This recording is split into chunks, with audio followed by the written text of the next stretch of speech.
Oh shit, the music's over. Oh my god! Oh my god! Okay, don't panic. Oh my god, don't panic. Don't panic. Where's my post game? Full cam, Chris. No, that's not it. Post game. I need to turn on the camera. The camera's on. The camera's on. The TV's on. Oh my god. Turn that off, please. Oh my god. Oh my god. Oh my god. How else could it have ended? I don't even have the recorder going right now. Oh my god. Oh my god. Oh my god. Oh my god. Nobody panic. I'm panicking. I'm not scared. I never thought I would see this. Thinking about this all night long, how I would do this, and it doesn't matter because the Lions are still dancing. The Lions are still dancing. Oh my god, that's a little hot.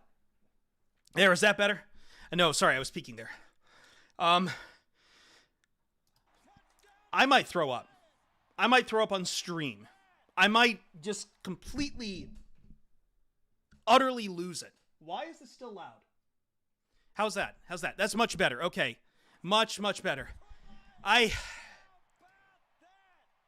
did it. They did it. And I'm trying to prepare the words that are going to come out of my mouth. Thank you, everyone. I'm going to try to get to everyone that is subscribing right away. As soon as we finish a post-game podcast recording, I'm going to see if anyone from POD wants to join us. Everyone is probably running around the offices, just going nuts right now. I might have to get the Zoom Premium so we can get everyone in. The Luchador is here. Yes.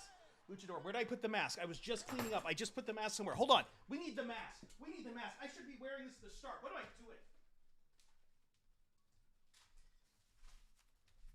You know what? I'm going to refund your points. Whoever donated those points to get the Luchador here, I'm going to refund your points. You pay nothing tonight. Drinks are on the house. You pay nothing tonight. You pay nothing, J-Dubs, Luxtables. I'm going to have to refund the list cast. I don't even know what that list cast was. Everyone gets their points refunded tonight. YouTube, Twitch, welcome in. Holy God, I need a moment. Let me try, because unfortunately I am now wearing a Luchador mask, and I was about to deliver something very serious.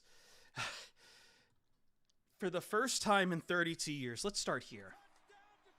And let me restart this recorder entirely now that my screaming is over.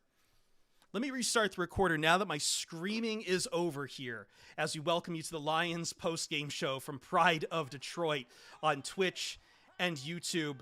And I genuinely cannot believe it.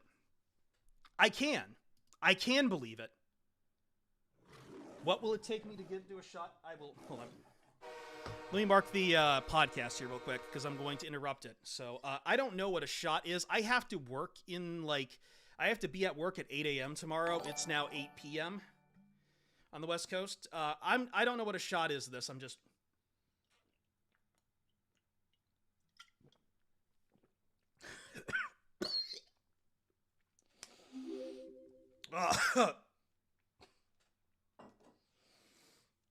I don't know what I just took. I hope that was a shot. I hope that was a shot. Straight to the face. That's a man's pull. Thank you. And thank you for the gifted subs for that pull. Let me try this again from the top. I do need to get something serious in me for this recording, because we want something for the podcast people to listen to in the morning. Oh my God. That was Isla Scotch. That was not meant to be chugged. I love all of you. Let's start there. I love every last bleeding one of you right now. YouTube, Twitch, I love all of you. Now I'm going to start this podcast in earnest. Welcome to the Detroit Lions post-game show from Pride of Detroit. If I sound a little off, it's because I just took a giant pull of scotch right before I started this, because I needed to wake up to my heart, to my mind, because on one hand, I couldn't believe what was happening. On the other hand, this is what was the Lions were supposed to do, and damn it, they did it. Now there's no more excuses. Now there's no more bar being set. Now there's no more you have to win a playoff game or else. It's over, man. It is over. For the first time in 32 years, the Detroit Lions won a playoff game 24-23 over the Los Angeles Rams, over the team that everyone picked, over the team that everyone said you don't want to play this team in the playoffs. They are hot. They've won 7 of their last 8. They have Matthew Stafford coming back to town. All the stories about booing Stafford and, oh no, you better be careful of that, it all goes out the window. Why?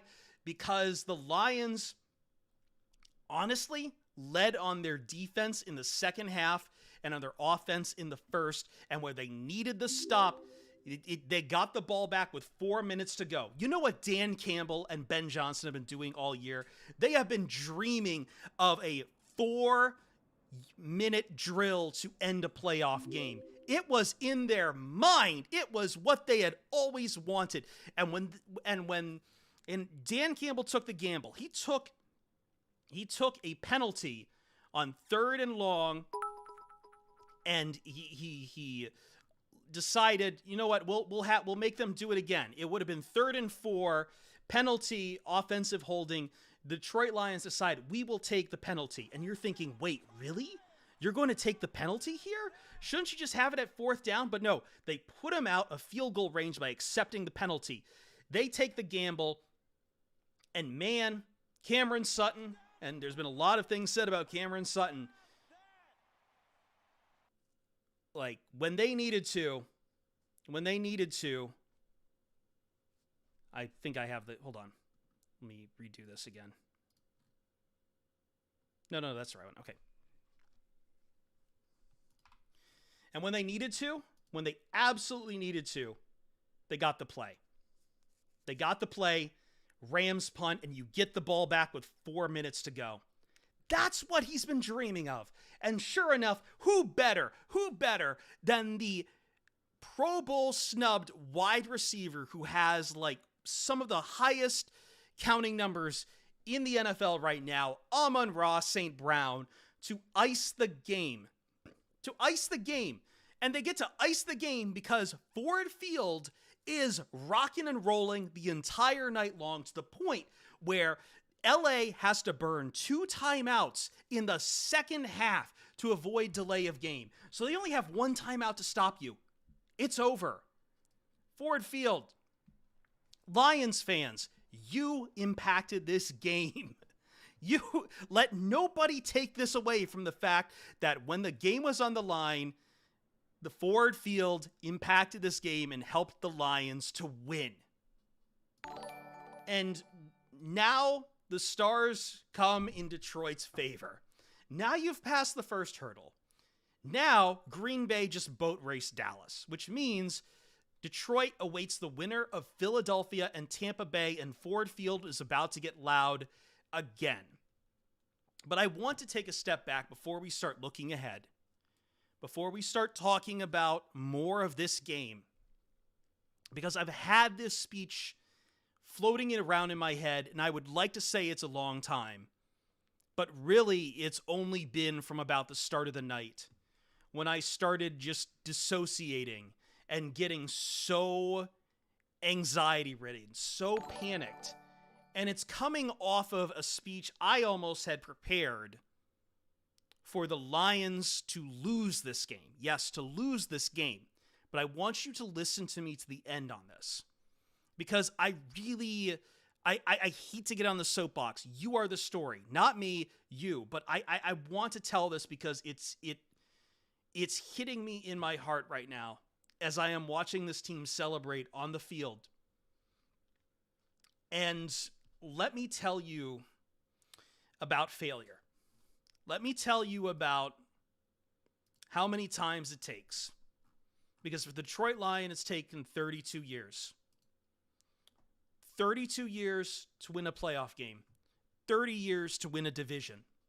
And I know people would say the division was hollow if the Detroit Lions had lost here and the Packers had boat raced the Dallas Cowboys. That's irrelevant now. Completely irrelevant.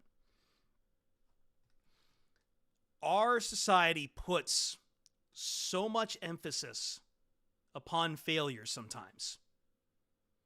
And I know there's a lot of also hay to be made about failure not always being a bad thing, but I don't think even those people understand the rigors that failure puts you through. For 32 years, the Detroit Lions failed to win a playoff game. And that is demeaning to the work that is done in a season, but it is a reality all the same. And I start this off by telling you that one of the things that has always fascinated about this team is that because I am a failure. I bombed out in my second year in college. I bit off a lot more than I could chew. I fell down very, very hard. And I started following a lot of paths I really should not have followed. I started chasing dreams I shouldn't have followed, which sounds awful to say, but they're not even the heartfelt dreams. They were just like, first it was a dream I knew I couldn't accomplish. And then it was chasing a reality and a compromise that I was told I needed to do in order to get ahead in life. And I failed at college, I failed at that first thing, and I failed at that second thing. I went back home and I failed again, and I kept failing over and over and over again. And to be honest, I still sometimes cannot get ahead of myself without feeling like I have failed to hit the finish line sometimes. But we all do. And that's something I've come to terms with in my life. This successive sense of failure. It's not, I know that success people talk about that you have to fail, but what they don't talk about is the weight failure takes on you and the way people talk about you when you do fail. Because as much as they'd like to say success starts at failureship, people don't act like that. People are not forgiving for failure a lot of the times. They really start to reevaluate you. And it takes people with a lot of heart and a lot of spirit to still have faith in you, even after you failed so many times. And one of the things that really gave me a lot of inspiration was reading, and I still have to finish it someday, some of the memoirs of Ulysses S. Grant, who, if you don't know the story of Ulysses S. Grant, probably one of our greatest presidents of the United States. He was a man who failed over and over and over and over before he somehow became the general who won the Civil War and ended the Confederacy and ended all the evils that it perpetrated, and became president after that. And he was a remarkable man, and he had very few people in his life, some very stout people in his life who truly believed in him through all of this, through everything he went through. And I think of it now as I watch the Detroit Lions. I said this would be a long road to get back here, but I think it's why I have been drawn to the Detroit Lions, because I knew at some point, you can keep getting punched over and over and over and over again. But there is a motto for the city of Detroit. There is a motto for the city of Detroit that is on the flag of Detroit. It's in Latin. And it's Resurgit Cineribus Speramus Meliora. Father, please don't come after me. I didn't take your Latin class in high school. I'm sorry. But it means we hope for better things, and they will rise from the ashes.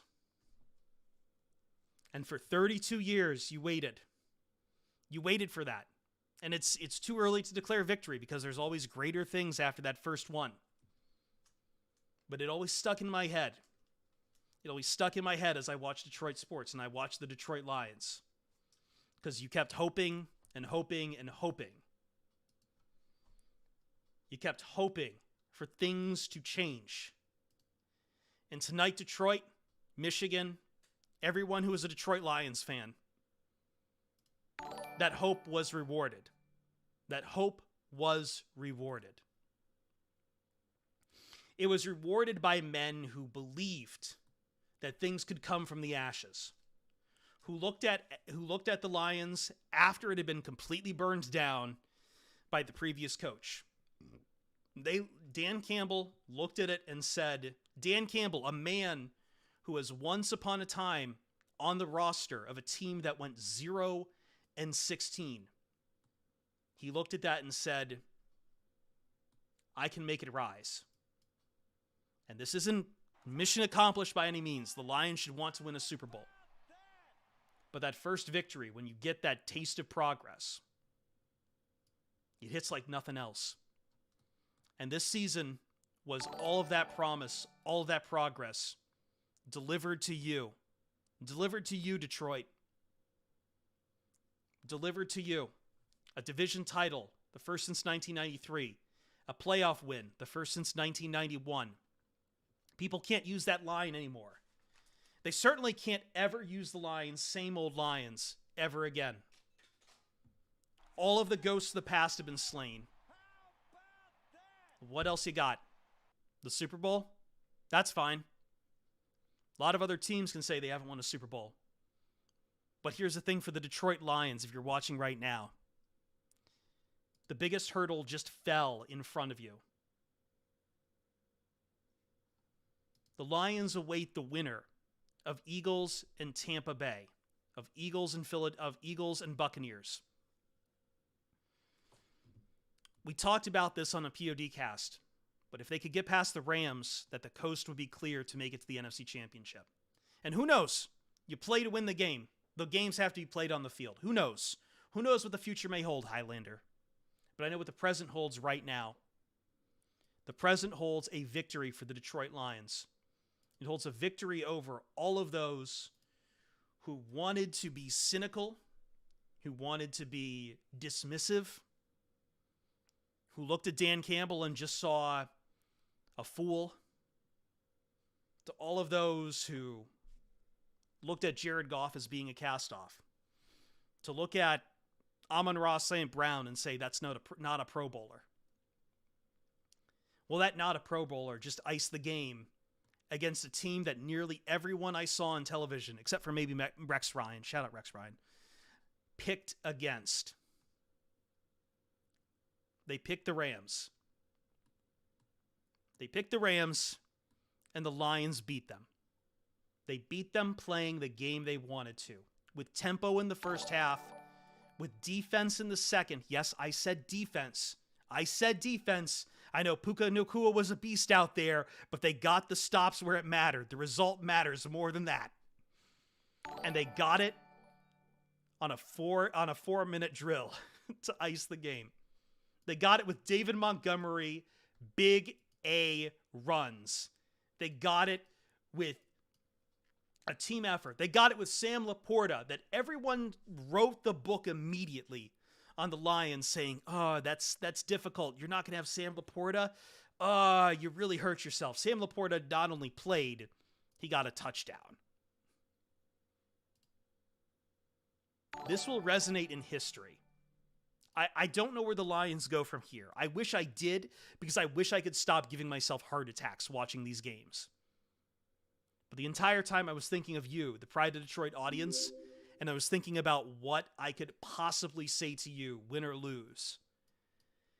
And damn, I wanted to win. Not for me being a Lions fan, but for you, because I talk to you guys. I talk to everyone here. I talk to Lions fans all over, and you mean the world to me. You mean the world to me, because as I said, I am a failure. And you guys have given me some purpose in that regard, that I just don't feel like that. And I get to celebrate that as the Lions dismiss and say to the world that they have risen from the ashes. That they're here. They've won a playoff game. And they're coming for the next one. They're coming for the next team. Who's next? We got next. we're going to wrap out the post-game podcast here. We're going to continue on the stream on Twitch, on YouTube, for as long as I can last, because I am feeling some kind of way right now. Thank you. See you Starside. Podcast is done. Don't go anywhere. Don't go anywhere. We're staying live. Thank you, Bridget, for the raid. Thank you, Bridget. I love you guys. Daddy Campbell. There are way too many people who have given me, and thank you, Diamond Dave Show, with the raid of 10 viewers as well. Oh my God. Oh my God. I wanted to talk to you. I had to record that, and I had to get that out. I had to get that out. All right, I promise you guys, we are going to get Jeremy Reisman tonight. We are going to get Jeremy Reisman tonight. He will be here. Jeremy will be here. Let me save this real quick, and I'm going to go find us some audio so you can listen to Dan Campbell, the man with the biggest balls ever invented in a laboratory.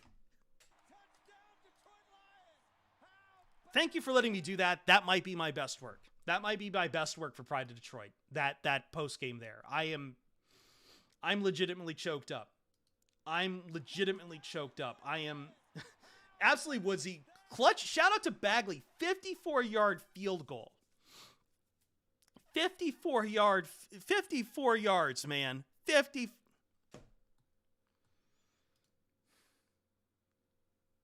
We're gonna try to play some videos here for a second, okay?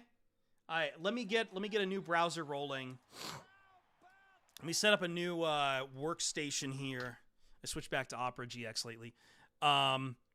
Let me see if the Lions are live. They are not live.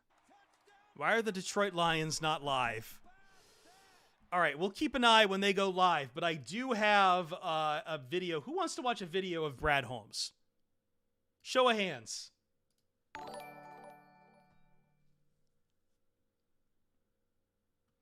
Chat's going too fast. I am sorry if I am missing people. We will get Q&A, obviously. Obviously, we'll get Q&A at some point. Let me get up. Yeah, hold on. I am getting pinged all over Discord. I have text messages from my mom and dad, like, neither of who were Lions fans until I feel like I did the reverse. I made the rest of my family Lions fans. And I feel kind of bad for them. Anyway. Let me get out of my old ass view.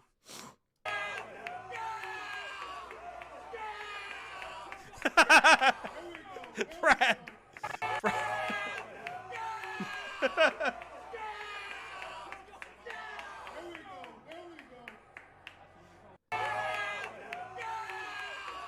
I feel like that's got to be a reaction emoji. Hold on. God, okay, let me bookmark this video. I'm going to bookmark that video. I am getting a reaction image if... hold on. I am so sorry. We are going to continue this. I need to... My mother and my father are both...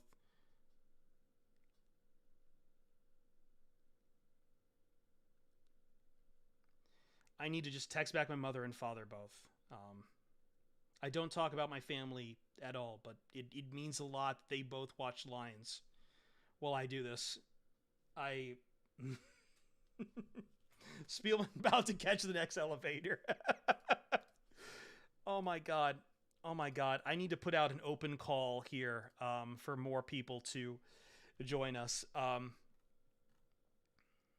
Here, let's get some more videos. Let's get some more videos here. We have plenty of Lions mean mugging it to the elevators. We have plenty of Lions mean mugging it to the elevators. And I want everyone to see it. Oh my God. Oh my God. All right, hold on. I have to basically stay live long enough for Jeremy to join us too. So I will keep doing shots. Yeah, you see it. We got a lot more left though. You gotta stay hungry. Yeah, you see it. We got a lot more left though. You gotta stay hungry. I will stay hungry. The best part about it is that the Packers pretty much gave the Lions a giant gift. These have basically all been reposted on Pride of Detroit. I'm just going to retweet them right now, though, from my own account, Karen Lynn. Let's get both these retweeted. There we go. I'm on Twitter at Chris Perfett for people who want to. PTO request already put in for Sunday. Unfortunately, I think I'm working until like 11 p.m. Pacific next Monday. By the way, the time is set for the next game as well. And unfortunately, I will be at the studio for it. Where is the time set? I thought I just saw it earlier. Let me scroll back. Can we talk about how Dan Orlovsky picked against the Lions?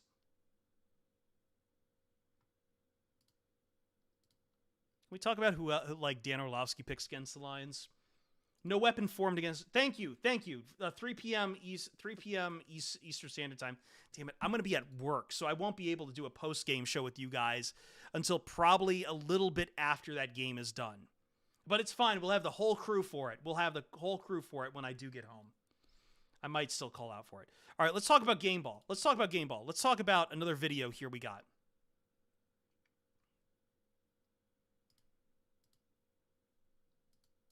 Oh, why is it muted? Hold on.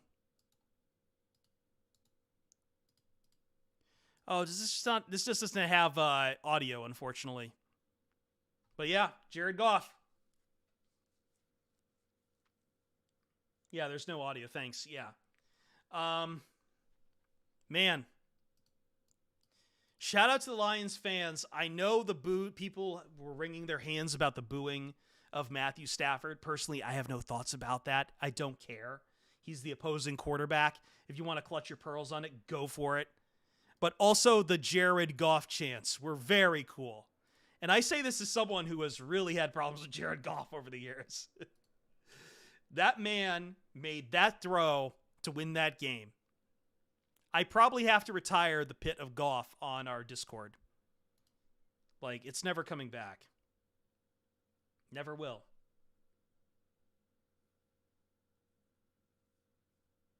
Yeah, Lions got their Super Bowl. No problem. Yeah, it was a very odd story to see people wringing their hands about that. By the way, can we shout out to Ahmed Farad on NBC? Excuse me. I'm Ahmed Farid on NBC. By the way, Ahmed, if you're watching, I know you're a Michigan State alum. Please join the POD cast. Mr. I'm going to pick the Lions to win 56-10. I want you on more than anyone else right now. Mr. 56-10. I know you were a little off on your prognostication, but man, I appreciate you. I appreciate you tonight. I appreciate you. Your heart was in the right place.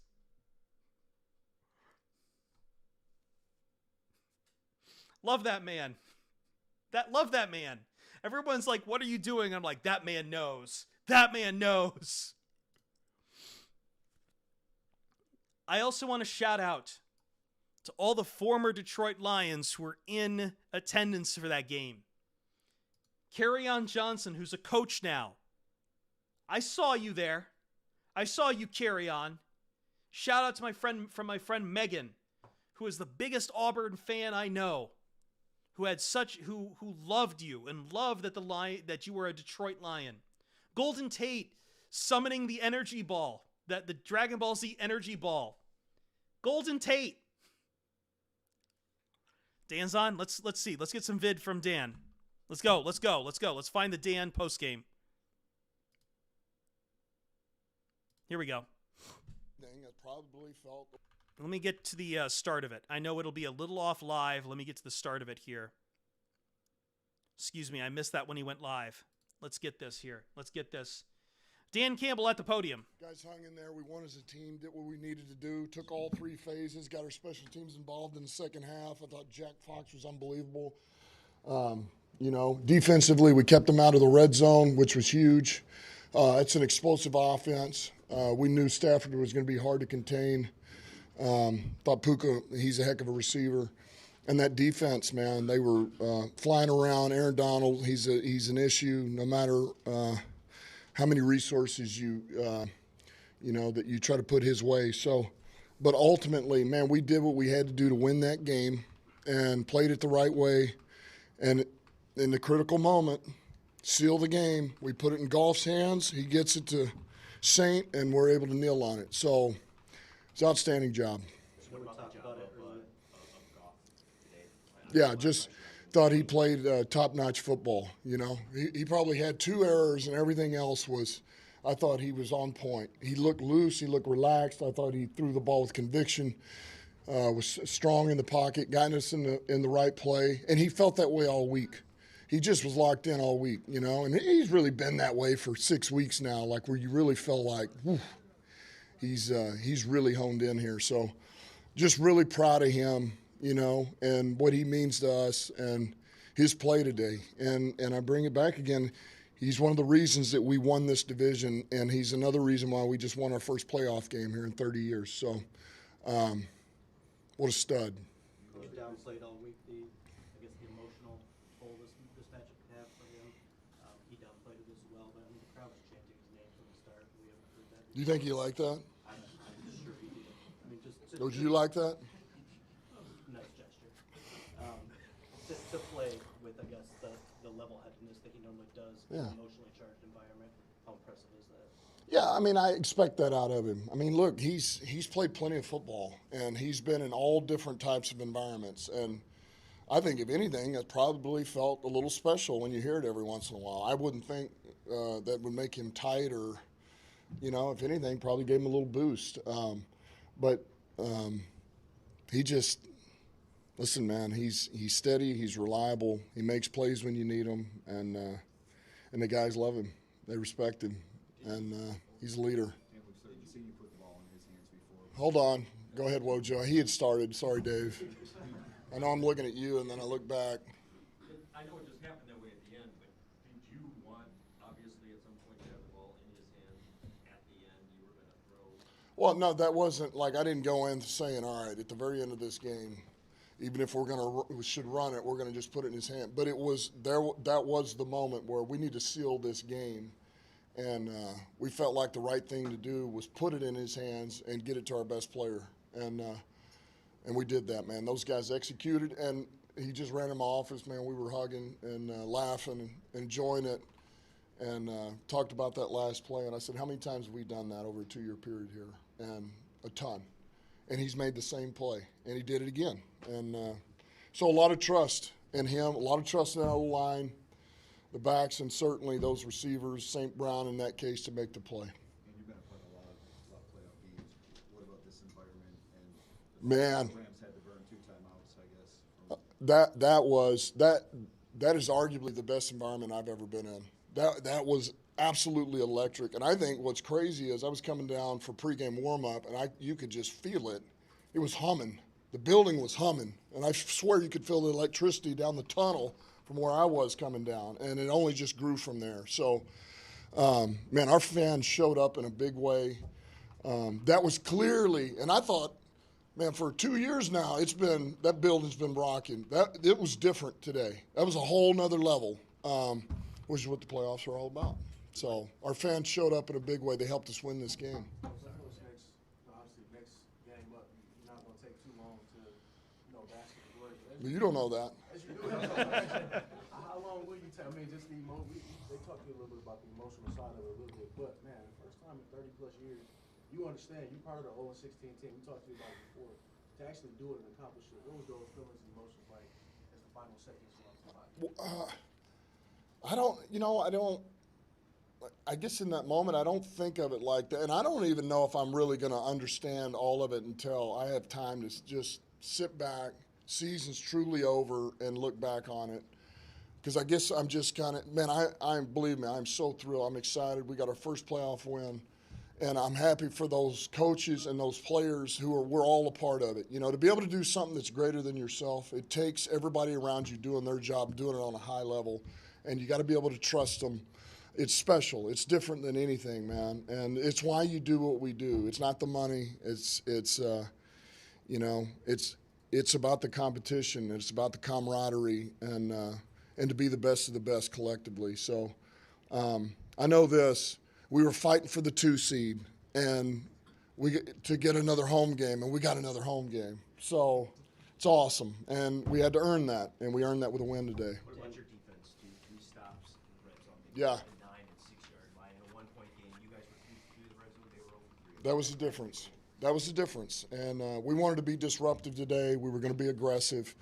It wasn't perfect, but at the end of the day, we knew we had to limit points, keep them out of the end zone. We did that. We talked about it at halftime. We needed to stop. We needed to get our special teams involved. I mean, we really weren't even involved. They hadn't punted yet. And sure enough, our defense comes out. We get the stop.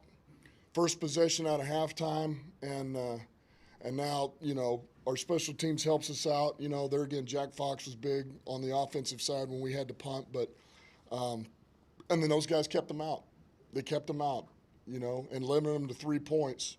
And there again, it wasn't perfect, but we did what we had to do against that opponent, And it was another example of, man, we came out hot on offense. And then, second half, we were kind of back and forth with the defense, man. They pulled their weight. And so we played complementary football. We needed all 3 phases to win this game, and that's what the playoffs are about. You do whatever you have to do to beat the opponent that you're up against. Certainly got a lot of respect for Coach McVay and what they've done over there. It's a heck of a season they've had, and that's a tough team, man. We knew it was going to come down to the wire, but we did enough to win that game. To build up Tim's question just a little bit there, specifically the defense, the breakups or the tight coverage of CJ in the end zone, followed by Cam on that third down. Yeah, those are big. I mean, the secondary was struggling much today to come up with those big one-on-one plays. How big was that for you? It was huge, and it goes back to, look, no, as long as we're back there fighting and scratching and clawing and competing, that's all that matters. That really is. And yeah, we got hit on a couple of things, but I think that's what you get encouraged with. That, man, they don't go in the tank, they don't crawl in a shell, they go back and just keep fighting. And Cam came up with a big play for us. That was huge. Got him back out of field goal range, forced the punt. And Ducey, you don't have to worry about his confidence. He's always going to come back and fight. So there again, ultimately, we did what we needed to do. And I was proud of AG for not. We made a couple of adjustments that I thought were crucial. We ran a little more match coverage, but we kept dialing up pressure too.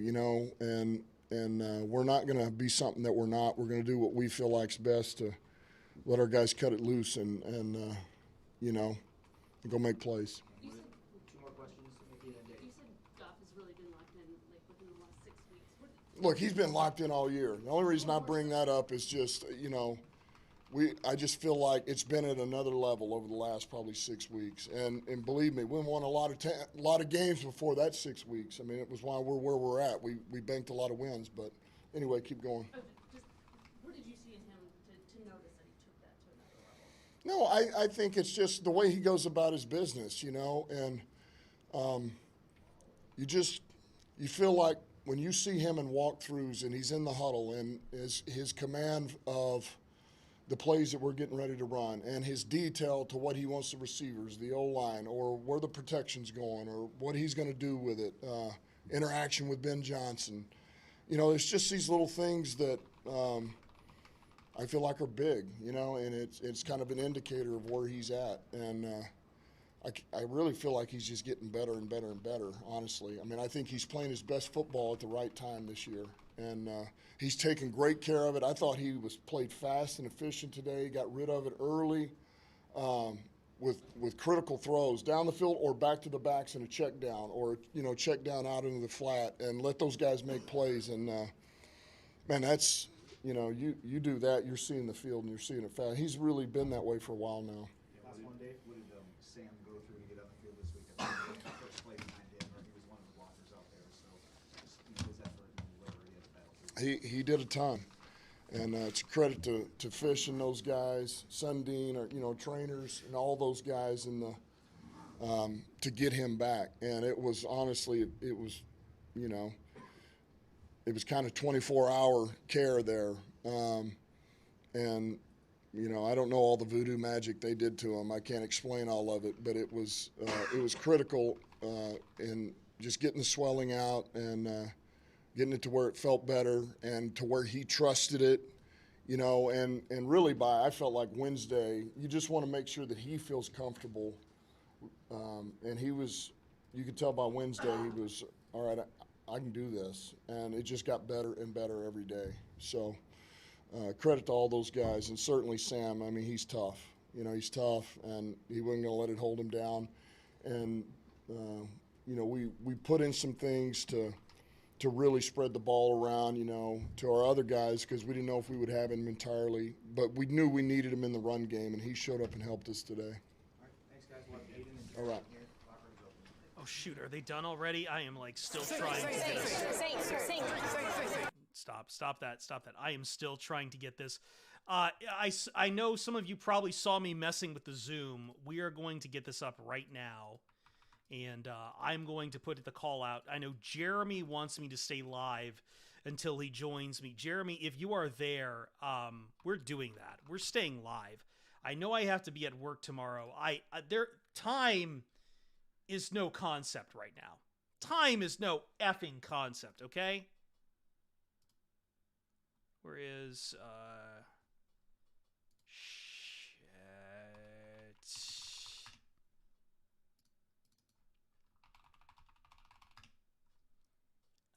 let's see here. Where did I put this? God damn it, Brave. Is it in my other browser? We're going to try to get everyone in here very soon. And to do that, I need a password.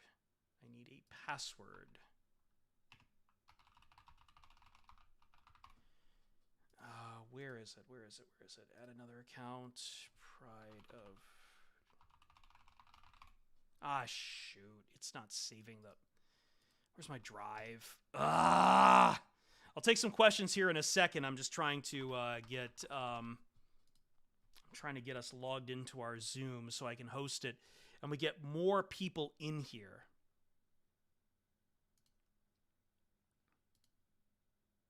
Unfortunately, I do think our Gmail is on here. Damn it. Oh my God. Okay. It's not password. It might be. Is it maybe the same password? It is the same password as everything else we use, which is kind of a terrible idea. Sorry. Let me get this. Oh. Sorry, give me 1 second. I know this is terrible. By the way, there's like 16,000 people watching us between all of our platforms right now. Thank you guys so much. Thanks for showing up. It's not password one. The magic of podcasting, I know. Adequate. I know. Listen. You want adequate? Listen, I packed a second bottle of whiskey here. Just in case. This is plum wine flavored. This has also actually been kind of souring over like a year. I think I have. This was like shoved in the back of my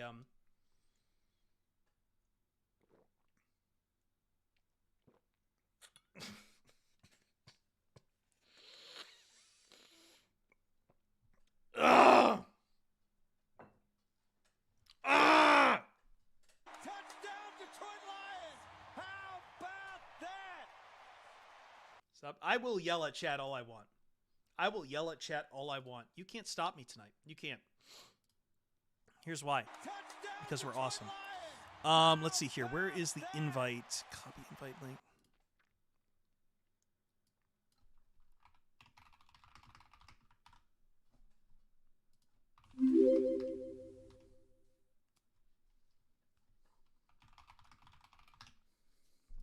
We're going to get some reinforcements here very soon. I've got a 5:40 a.m. flight. Love the Lions and VOD. Thank you for sticking up with us, Constrictor. This is it, right? Like, this is it. Let me go live on the line and see if we get... do we have Jared Goff? I do not think we have Jared Goff. We have some vids of Jared Goff. But we do not have Jared Goff right now. Let me ask you guys. I have scotch here. It's the only scotch I drink is specifically Isla. It's not the brand, but like Isla scotch. I like it smoky. And I have, this is Japanese whiskey. I drink a lot of Japanese whiskey. I like it nice and smooth. Also, Chris, thank you for the dictatorial stance in the Discord. This game was for us. Absolutely. No, it's Isla. Yeah, Isla. It's like, it's a type of scotch. It's from the Isla. Isla? Am I saying it wrong? Yeah, sorry. I can't play Africa. We'll get copyright struck. I bless the rains down in Africa. Isla. I thought someone told me it was Isla, and I've been saying it wrong the entire time. Isla. Either way, no, Isla is correct. Okay, Isla is correct. I don't know. Either way, this stuff rocks because I like smoky. I like smoky whiskey, and this I like Japanese whiskey because it's light. It's not what is it?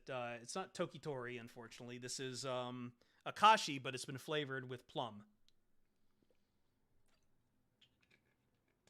We're getting McJamos tonight. That's an idea. Jameson Williams showed up. Everyone showed up. Sorry, I have a terrible time with pronunciation. I try like hell, but there are some words that I see and read and I try to get pronunciations for, but no one ever speaks those words to me, so I have no clue how to say them. And I try to find IPA guys the best I can, but we got a video from Josh Reynolds, who wants to hear from the Viper of Death, from the Serpent of Death.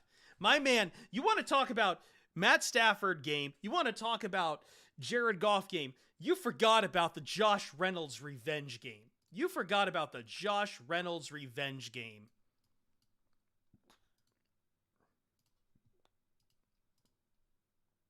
You forgot about the Josh Reynolds revenge game. Let me set this up real quick.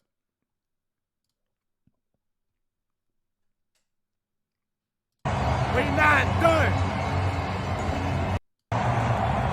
We not done. Hell yeah.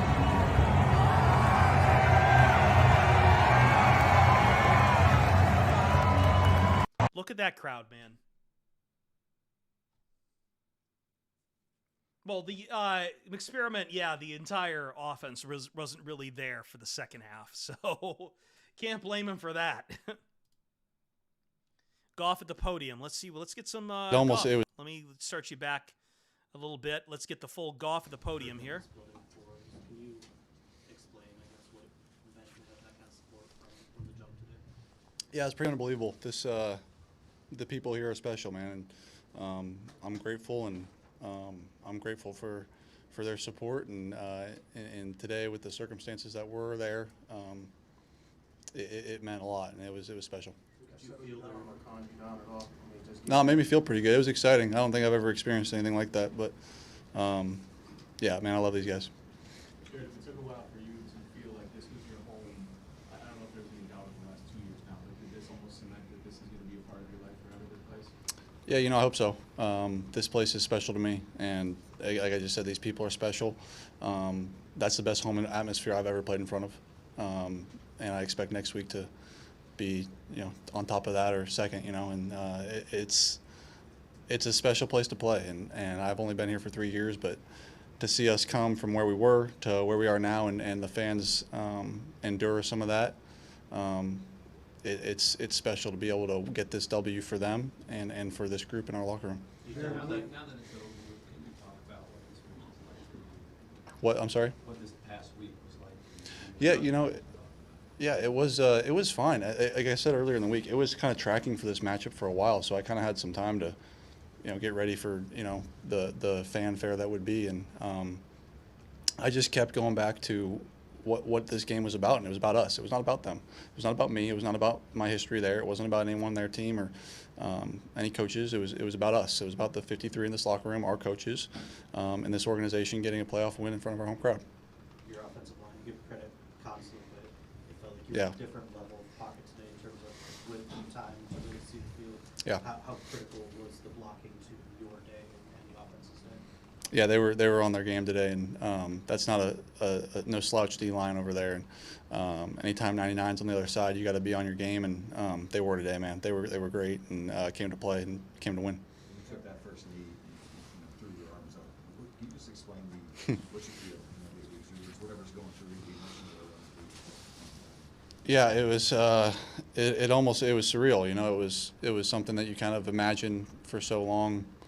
From the moment I got here, you imagined getting that playoff win and having this type of atmosphere in front of our home crowd and being able to sit on the ball like that and finish it out. And yeah, it kind of all hit me there. And to be honest with you, I didn't know it was over once we got the first down and until they sent in the personnel, and it kind of all hit me at once. But yeah, I kind of had to subdue a lot of emotions this week and was able to kind of enjoy that moment. Jared, you met with Tyler after the Tyler Hubey after Yeah. the game.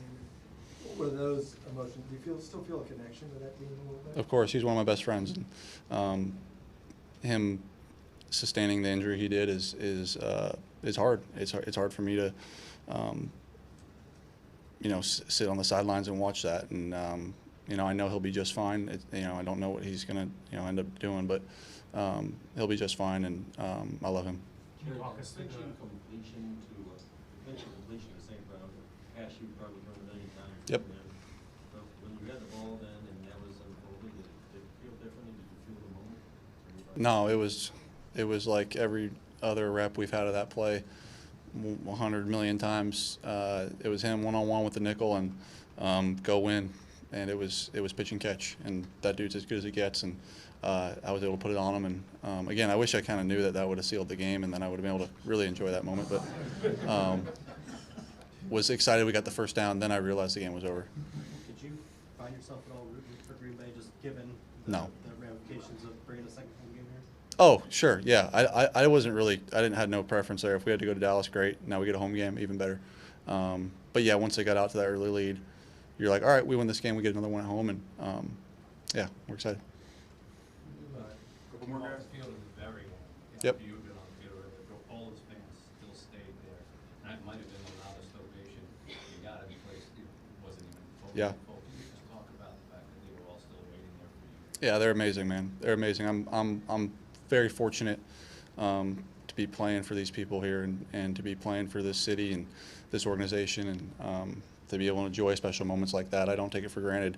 And things happen in weird ways, and it's been a 3-year road to get to this point to enjoy that moment, and it was a sweet one. But with that being said, we've got some more games we want to win now.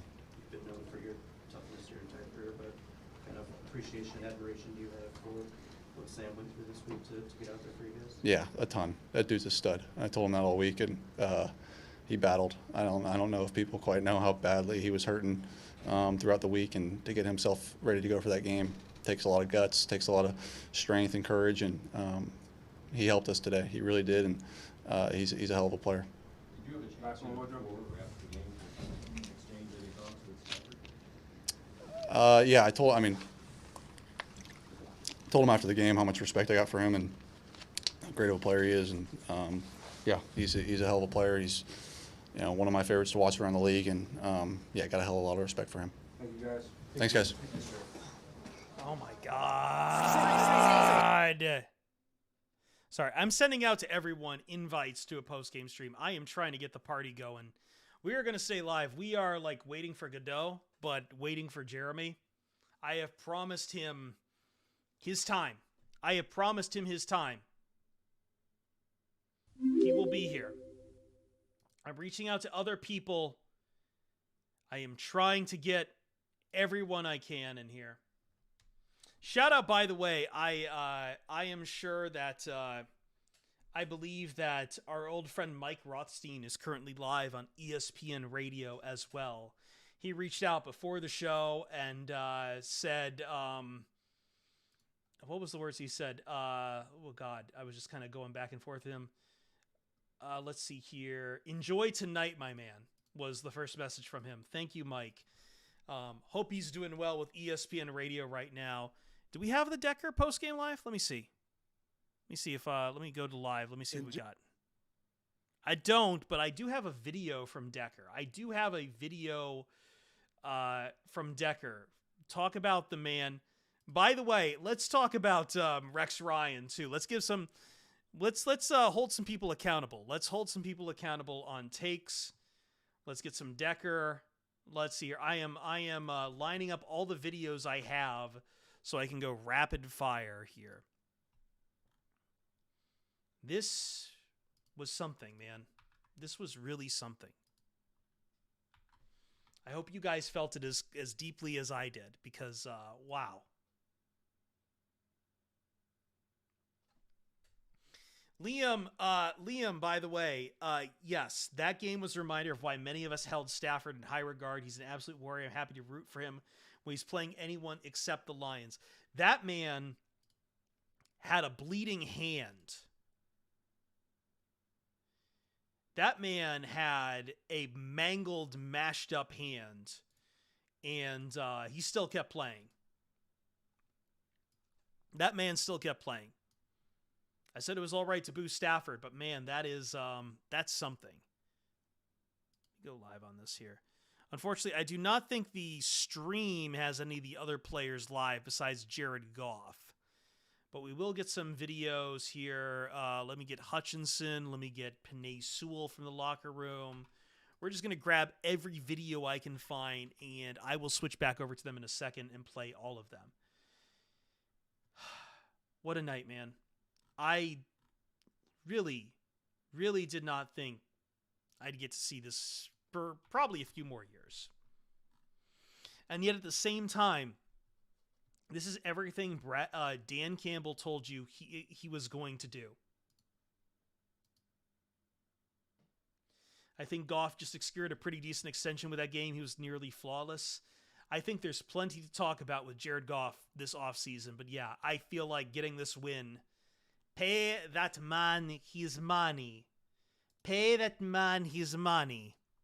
I don't want it to debilitate the team, but I do want... I think, yeah, I'm one of the biggest Goff haters out there. I'm not, I always have my reservations about Goff. But, yeah. Anyway, we got plenty of videos lined up here. We're going to share a few of them with you. We'll also get to some of the alerts. Bumpa BB giving us $2 on Super Chat on YouTube. Congrats, man. Rare trade. Both teams won. I'm assuming if you're Bubba that you're a Rams fan. If so, thank you. Thank you very much. Good game to you. This was a hell of a game from both sides. Although I do unfortunately have to go through one tweet of Sean McVay being a little sour. Anyway, I'm going to switch over the view. Let's go through everything. First, let's start with that McVay message I was talking about, which Andrew Siciliano says this is being taken out of context by Lions fans.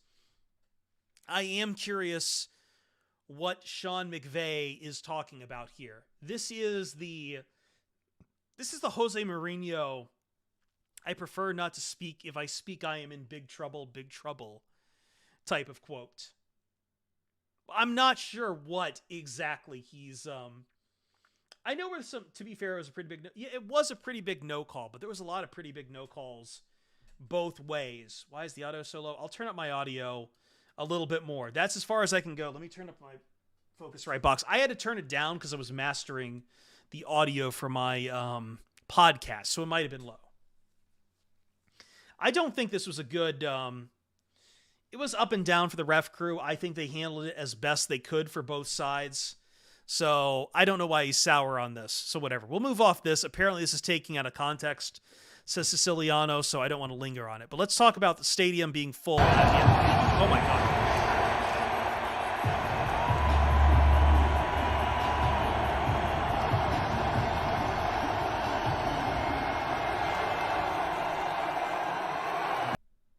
Oops, I didn't mean to hit the new Twitter button. My bad.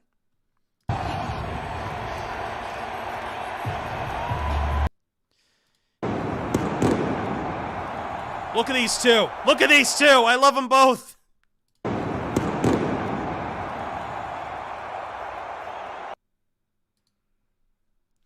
Anyway, let's move on. More from Josh Reynolds. This one. Detroit, y'all came out. We're going to need y'all to come out again next week. Let's go, baby. Yes, sir. Yes, sir. Come out. There's still more to be done. Hold on a second. I need to see something. Okay, his finger is normal. It looked mangled for a second. Hey. Oh, shit, you're here, Jeremy. Yeah, I am. And Eric! Holy And shit. Eric! Okay, we were just going through all these things. First off, we're just putting Mina Kimes on blast because she is... Whoa. No, not really. You made a mistake. People make mistakes. Yeah, we all make mistakes. All right, let me...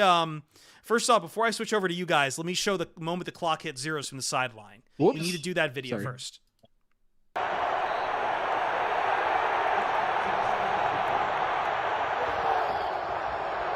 I'm so sad. He's old and sad. Yeah, I'm old, but not sad. Okay, let me switch back here. I need to deactivate a camera. Okay, let me switch over to this. I didn't realize we were getting both of you here. What a What night! a treat. What a treat. Oh my you get God. both of us. Yeah, hold on. Let me What is wrong with your camera? I know, this always happens. The audio brightness is down. I'm sorry. Everyone's yelling How at many me. people are here? A lot still. We've 477 still on got Twitch. 1,000 between the two. No, no one can see us either, by the way. Oh yeah, I'm on the Very wrong. sad. Yeah, I'm on the wrong view. There we go. I want to look at my face. Hey! Hi! I can't up, believe this, everybody? Jeremy. Just for you guys. Oh boy. Chris is going to have a night. I really can't. I have to be at work at 8 a.m. tomorrow. Oh, beautiful. Well, but you're on the East Coast. That's Coast. Still 11 hours. That's what I You've meant. been having drinks too, haven't the two of you? No, sadly Not not. yet. No, we're just Not running yet. up and down. I do have to drive home, but I Yes. might shotgun one when I get home. Before we begin, I do want to say to everyone, the Postgame podcast should be live here very soon. It was Love a it. very emotional one for me. I know people have been yelling at us nonstop to transcribe our podcast. I'm going to do my best to transcribe it because this meant that much to me. This meant that much to talk about failure and how long it takes to just keep butting your head against a wall to try to get even the smallest of wins sometimes in your life. And the motto of the city of Detroit, that you'll hope for better things and it'll rise from the ashes. It all was... I don't want to make it too grand because as Josh Reynolds said, we're not done yet. Right. But nobody can use that line against us, Eric, Jeremy. No one can say 32 years anymore. The demons of the past have truly, once and for all, been slain. Not to break the mood, but everyone in chat is saying special teams mattered in this game. You're wrong. Come on, man. You're Michael wrong. Bagley hit a 54-yard field goal. 54-yard field goal. That's okay. Buddy Badger. That's fine. Yeah, sort of. No, you're fine. No, I mean, 54-yard field yeah, goal. okay, great. Man, it was the game-winning points. Okay. They won the game literally on a 54-yard They field did. goal. They But didn't score a had the ball at the end touchdown. of the game, so they could have theoretically driven the ball. They forced a Listen, punt by at the end of the game. Yeah, to get that's the ball that's back. called Like, defense. yeah, but you still had they got the ball. They had to get Listen, it. special Hey. teams was fantastic tonight. It wasn't the difference Hey, maker. real quick. It wasn't- it While was quite while you literally guys, while you two argue like a old couple, and before I text Rob Parker telling him to suck it, someone is using their mute on me. So Jeremy, how long do I have to stay muted for? 1 minute or 1 minute. 30. Okay, I'll let you two get start, and I'm putting 1 minute on the clock. All right, Eric. I wish I let- could have been like Brad Holmes and just Oh got my into God. the elevator and. I hope just you guys have screamed. seen that video, right? Just give me a nod. Okay, good. Yeah. Yeah. No, I mean, Eric and I shared a pretty big hug. Yes. I think you ripped my shirt. we both punched each other several It's times. true. Uh, He got you right in the hand. yeah, he one did. time. He Matthew Stafford me. I had to play the entire second half with a hand injury. It was incredibly loud to those who were asking.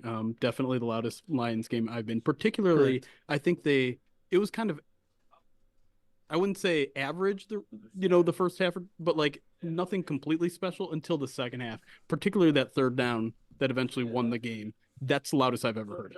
And I wouldn't be surprised if they broke a Ford Field record. Yeah, no, it was crazy. It was crazy tonight. It was emotional. It was consistent. It was consistent. Yes. We've seen ebbs and flows Yeah. in different games, and this one was like it was loud Yeah. the whole way.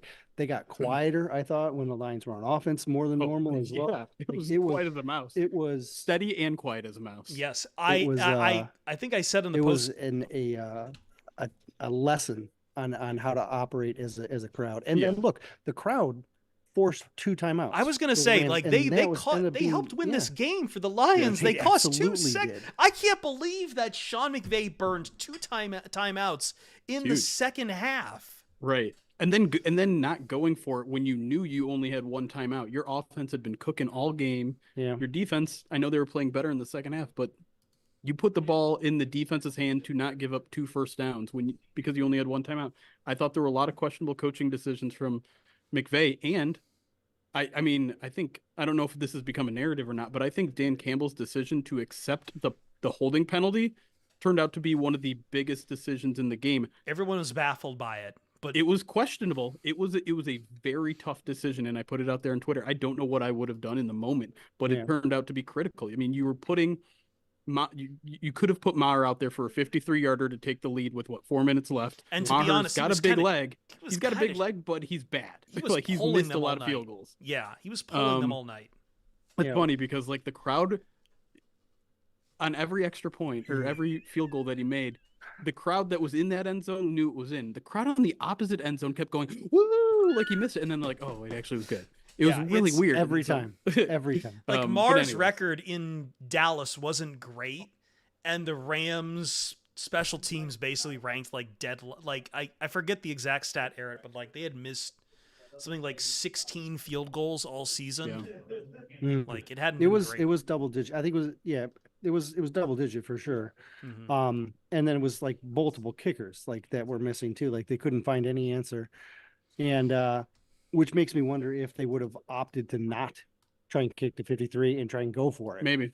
And if they try and go for it, then that drains even more time off the clock. And then if they score a touchdown, it's even harder to over. And yes, so in hindsight, that was a brilliant call to accept the penalty. And it was, my gut said, Yeah, don't. you got off the field. You stay Yep. off the field. Yep. Um, But it was smart. It turned out to be the right call. But yeah, I mean, Absolutely. just to kind of like take in the entire night, man. Like this feels like getting over such a big. I mean, how many times have we been knocking down? Yeah. Things that have haunted us from the past, whether it be the playoff drought, whether it be the home playoff game, whether it be 12 wins in a season. They started 6-1 for the first time in whatever, like just history after history after history getting knocked down in this franchise to the point where we don't like next year we won't have to have anything like, oh, this is the first time the Lions have done this since the 1950s. All that shit is over now. It's done, man.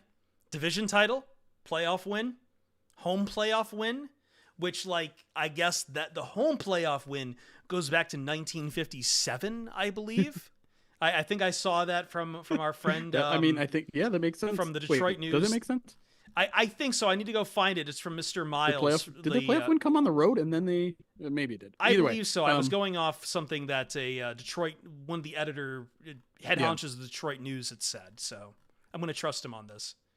But yeah, I mean, just Gary Miles. I don't know. that's his name. And the best part about it, man, is Shout like out. even though it now feels like we're playing with house money, the truth of the matter is this team is in a really, really good spot to make it an NFC Championship run. How much are flight tickets to San Francisco? Just curious. Asking for a I friend. don't know. Maybe the We Packers talked win about that it on game. the podcast, Jeremy. Dude. And what did the Dude. Packers do? They went out and spanked Yeah. the hell out of listen, the I tell you what, Cowboys. I knew it was going to be possible. I don't think it was going to go I down didn't like think that, but I knew it was points. possible. It's possible. I tell you, if the Packers knock off the 49ers, I'm going to be a lot more scared of the Packers than I thought I was True. going to be before. I mean, listen, that NFC Championship game is probably going to be hard either way because if Yeah. the 49ers win it, it's the 49ers. They're a Yeah. really good team. If the Packers win it, Holy crap! holy watch shit, out. they're on Yeah. air. Yep. I tell you, next week's opponent, though, I think Lions are going to have an advantage either way. Yeah. No matter which way tomorrow Yes. night turns, the Lions should be in good spots. I think I don't want to count my chickens too early, but your options are either a team you just beat earlier who couldn't get a touchdown On the road. on the road. Oh yeah, you beat the Bucks on the road and they couldn't get a touchdown in the final game of the season, or it's the Eagles who have been completely broken. It feels like everyone in Philadelphia wants Sirianni fired, and you get some revenge on Matt Patricia. And both those teams on one less day of rest because they're playing on Monday. Yeah. I mean, it's as ideal of a situation as you could be facing in the divisional round, because I think almost every single person, including Bucks and Eagles fans, would agree that those were the two worst teams in this playoff group. Probably in both conferences, to be honest. And the Lions are going to get one of them. And they're going to get them in Detroit, where they just showed you the power of this crowd to just be psychotic. First, before we get any further, I know I shouted him out earlier. I don't want to shout him out again with you guys here. Can we try to get Ahmad Fareed on this podcast? I don't know if you watched. Was he the NBC guy that predicted like 56 to 10? I guess he's a Michigan State guy too, so like he's from the area. That's so hilarious. that's some wonderful homerism. And I really want to shout him out. Like, and if you're watching, Ahmed, please come on the POD cast. We'd love to have you. Friendship is over with Mina Kimes. For Ahmad Fareed is now my best friend. She'll, when the Packers lose to the 49ers and the Lions advance, she'll see it. She'll see the light again. Yeah, it's fine. It's temporary.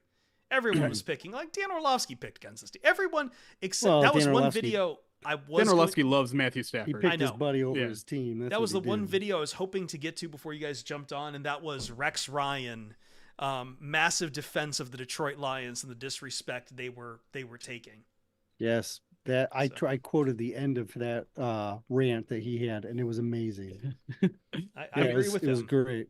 Yeah, I know. Yeah, I was just gonna say, I know you guys have probably talked it to death, but like, can we take a minute to talk about Jared Goff and the night he had? Like, I can't say anything bad ever again about Jared Goff. I can't. This was a changing of the guard type of moment where it's like, if there were any Stafford holder honors, self included, it's time to give it up and accept that Jared Goff is this team's quarterback of the now and the future. I know there were a couple frustrating plays out there today, particularly when the pressure came and, he had the weird lateral and probably took a sack that he didn't need to and stumbled on another one. But when he was throwing the ball, 22 of 27, 81% completion percentage, 277 and a touchdown. That's against your former team on as big a stage as this, with all the pressure and the emotions and going up against a gunslinger and constantly having that pressure of a team ready to retake the lead. That was a heroic performance from him, and I feel so proud and happy for him, because he's got to be on cloud nine right now. It was a contract game. It was a contract game for him. Yeah, like he probably earned himself a contract with that. Honestly, yeah. Like to be able to come in, do a win in that situation, to go up against the odds and all the storylines.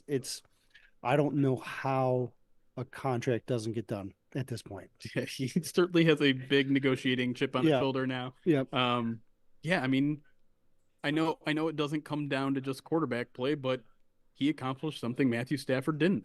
Like that is now a stone cold fact. And now two things he never did. He won the division and he won a playoff game. Two things that Stafford never really came all that close to doing.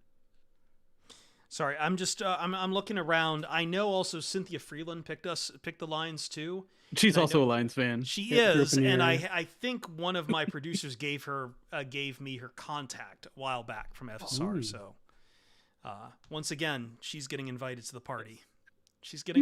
We're going to invite the right people to this party, Jeremy. We're going to invite Justin Rogers has told us to kiss because we were sitting so close together.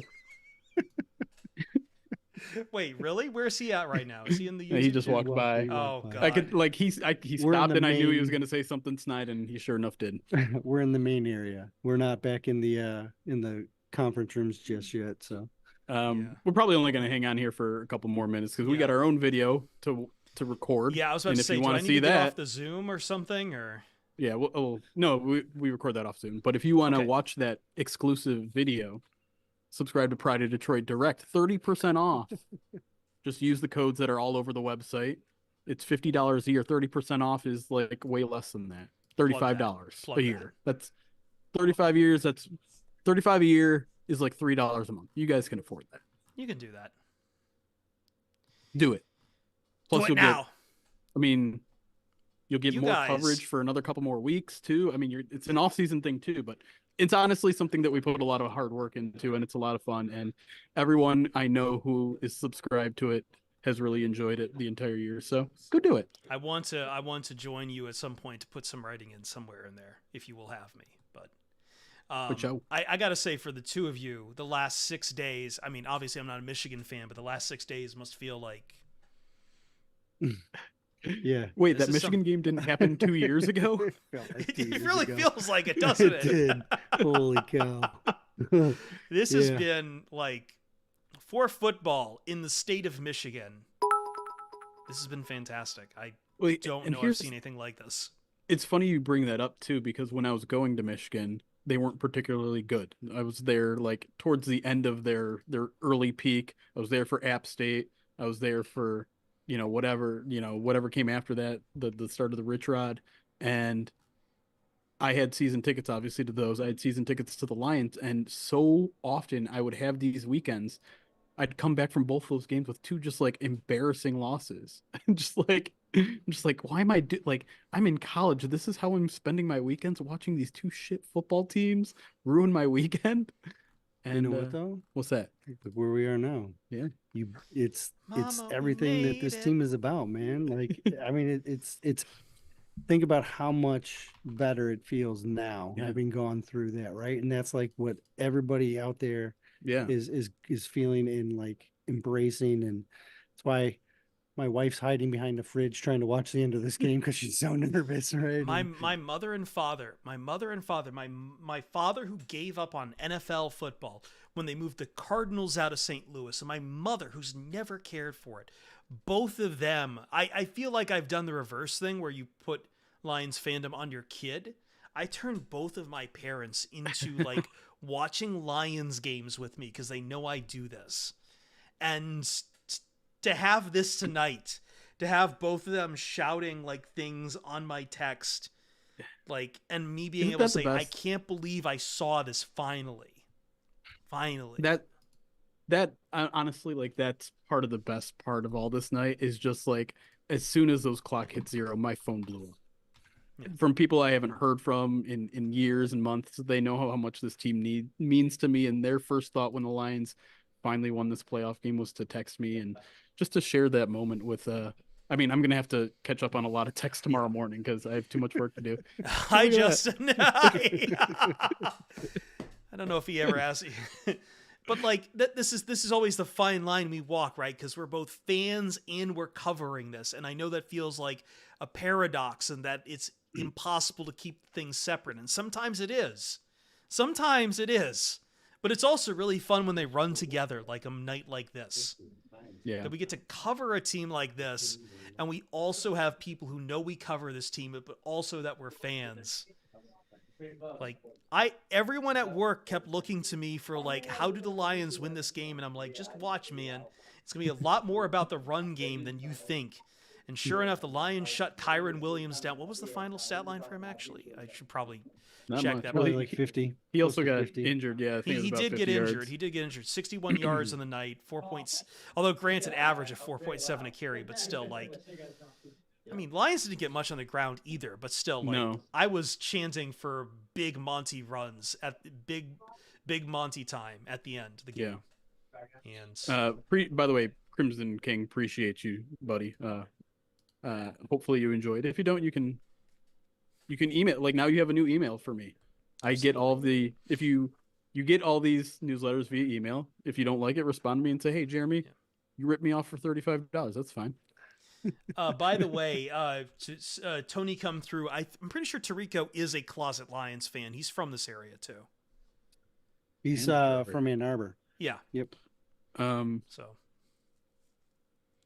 what else is there to say? I don't know. There'll be lots to say coming up, but yeah, for now, I think we're after midnight. I'm going to share some videos, take some Q&A. Jesus. And I have some other stuff to do tonight. I've got to write now too. But Jeremy, Eric, thank you guys for being there at every game. Jeremy, thank you for letting me tag along for the Chargers game. The season isn't over yet, and yet 3 o'clock. Wow, next week. Yeah, great time next week. We get to do this at a normal human time. Yeah, unfortunately, I'm going to be at work until like 7:30 again, so won't be able to do it right away. But You'll we have plenty will of eyes still on the come game, to I'm everyone. sure. Yeah, we'll still come to everyone Yeah. live, win or lose. Because now the Lions All are right. really dancing with house money. Sky's the limit. And they could dance, yeah, a long ways. All right, we're gonna get out of here. We got a whole bunch more work to do. Everyone else live on Twitch and YouTube, hang out for longer if Chris can handle it. If he's not Still drunk enough. 1,000 strong. Yeah. All right, all right, everybody. Enjoy the night. Stay up all night. Have fun. Might have to. All right. Bye, everyone. All right, let me stop this video. I'll keep this this Zoom live in case someone else gets here. We have so many effing alerts to get to. Oh my goodness. Oh my goodness, we have so many alerts to get to. Let me activate my cam real quick. I'm going to get to all the alerts, and then we're going to get some Stafford sound. We're going to get some Rex Ryan sound. Thank you for my desktop background. Yeah, it's a wonderful piece of art someone made for Blue Archive, a game that I have been playing way too much and keep pumping a little bit of money into when I shouldn't. Gotcha is a hell of a drug. We're going to get to the Stafford sound, don't worry, but we need to get to everyone who has been graciously giving us donations on Twitch, super chat. I'm going to try to get to all of you. I might miss someone. I am so sorry if I do. And I'm going to go as fast as possible so we can get to the rest of it. But I need to represent everyone who has been so generous to us, because like this does mean a lot to us. This does mean a lot to us. So we're going to start with Lions 1910, who kicked us off. They've been with us for 39 months at tier 1 on Twitch. Let's go. Lantana 24, who shows up to my personal streams, been with us for 20 months. We effing did it. Your boy Maroc, 25 months. D Parente, 14 months. Nap Dance Queen, 13 months. Let's go. Budget Jim giving out 20 gifted community subs. Tactile Puma, just so you know, everyone loves you. I have an anxiety disorder that I'm really not comfortable speaking about, and I've spoken a lot about my basis being a sexual assault survivor. It is hard, even at the best of times, to love myself. So it really does mean a lot when you guys say that. Thank you. It's hard for me to keep that in my mind sometimes. Olive Garden never tasted so good. Tony, come through. Thank you. Ryan T. Dodge, your coverage means a lot to us. Thank you. Darth Blod, 8 months. Kronos and Ananke giving out 10 gifted subs. Nick the Greek, 100 bits. Detroit Lions, the greatest gift anyone could ask for, Dan Campbell.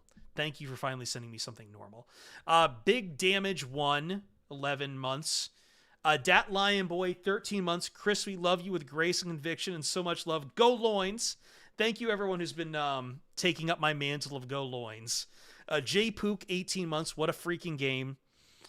Shea Zach, 19 months. Lions to the Super Bowl. The path is there, man. The path is there. Lion in London, 40 months. Oh my freaking God. LFG. M Pink 419. I hope that 419 is for Toledo, my hometown. 16 months. Darth Tater, 14 months. I do not even know what to say. Harris Villain, 10 months. Another home playoff game. Thanks, Green Bay. I don't want to thank them for anything. Jam Mitch, 9 months. Let's effing go. Chrissy J, 4-1 year UK Lions fan. I feel like something ran together there. 26 months. Oh my God. D-Man gave out 5 gifted subs. Thank you. Budget Jim, another 10 subs. Kyle Sleeps, 25 months. Holy shit, I literally have tears in my eyes. What the bleep? Paul Onion, 906, 16 months, saying this is only the beginning. You're right. Dylan Hubber, 33, 24 months. Perfect timing for an anniversary. Kyle Sleeps, 100 bits. Windy City Meatball, 28 months. LFG. Honolulu Blue Collar, 13 months. 7 bits for Quirky Zerky. Let's get another playoff game at Ford Field. You're getting one. Dango Ryber, 41 months. Thank you. Spence Matt, 6 months. Woo! California Lions, 14 months. Let's talk special teams. Anything else people want to discuss? Shout out Money Badger. Ryan T. Dodge, 5 months. I hope the Packers beat San Francisco next week and we can run the table at home to get there. Bridget Case, who rated us. Diamond Dave Show, who rated us. I shouted out both of you. Thank you. Sunfrog Runner, subscribing with Prime. Thank you. LJ Baruff, 49 months. Pete Curry, 39, 72, 33 months. Gold Loins, baby. Budget Jim, a gifted sub. Budget Jim, another gifted sub. Texas Wolverine, 24 months. 24 months, a playoff win. Great games by Branch, Hutch, MCDC, Goff, and Sun God. Also some love for McNeil and Badgley. Budget Jim, another gifted sub. Kraft, 8133, 16 months. I'm not going to read that. We'll get to that. Captain James T. Kirk, thank you for the bit. Crimson King, 99, 7 months. Herculans, 14 months, excuse me. All I Can Do Is Scream. Another gifted sub from Budget Jim. Dave Gets OP, subscribe with Prime. 1,000 bits from Crimson King, 99. We effing out here. Do Dat Do, 12 months. Orlovsky and Mina gotta wait till next year to come on. Don't you doubt the Lions. Chris C. Shepard, 29 months. Joshua Mercer, 100 bits. Hey, Jeremy, did Eric give you crap about special teams coming into play with those Jack Fox punts? Shout out the boomer from Jack Fox flipping that field. What was that, second half? Putting them back at the 10-yard line. That man is a secret weapon. Buckeye Derek, subscribing with Prime.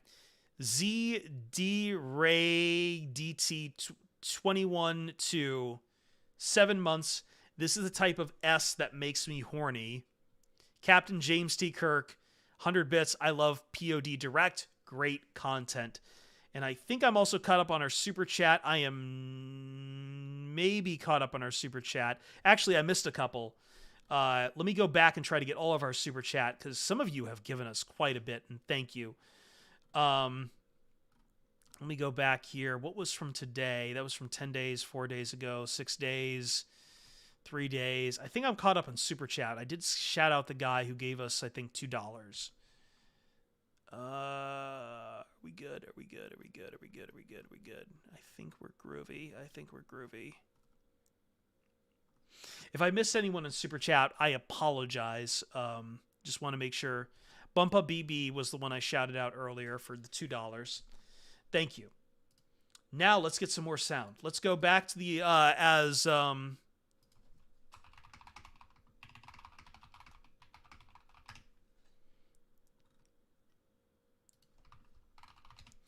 the great Warner Wolf would say, let's go to the audio tape and get you, first off, a man who I desperately want on now because I want him to stunt his stuff. The great, and I use that word with all the love in my heart, the great Rex Ryan, who called this. Going to put up about 450 yards in this game. I can't wait to watch it. Tell him he's ready to go. Here's what's going to happen. Come on in, Rams. You won it. You won it, man. They're all excited. We're going to come in and we're going to take care of it. We're going to take care of this team. You know what Detroit's going to do? Lock the gate. Make sure you don't leave. They're going to win this game. Watch out because this team's been disrespected. You know there's Aaron Donald on the other side, right? Yeah, Aaron so Donald's what? There's there. Aiden Hutchinson Kobe over there Turner, who one had of a the best better year. rookies in the league, is there. Bring it on. The team I don't in sack. care who the Ernest hell Jones, they the got. linebacker, had a career year. I mean, this Ram defense is pretty good too, Super Bowl Rex. trophy on the field too, because Detroit are coming after you. We don't care. Us against everybody. It's on. And this suit, I'm going to wear next week too. Okay. Let's go. We're going to put Rex, baby, Rex.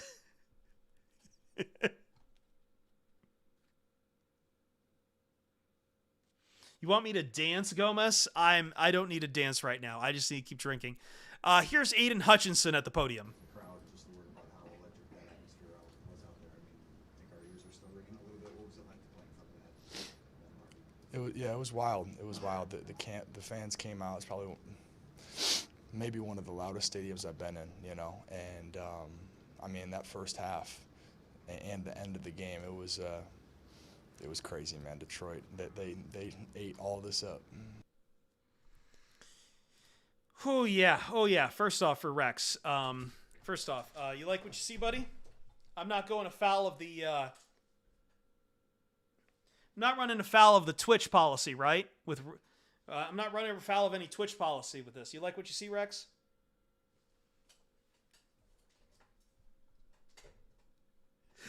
It's the feet reveal you all have been waiting for. All right, let's get back to more sound. Jared Goff! Jared Goff! Jared Goff! Jared Goff!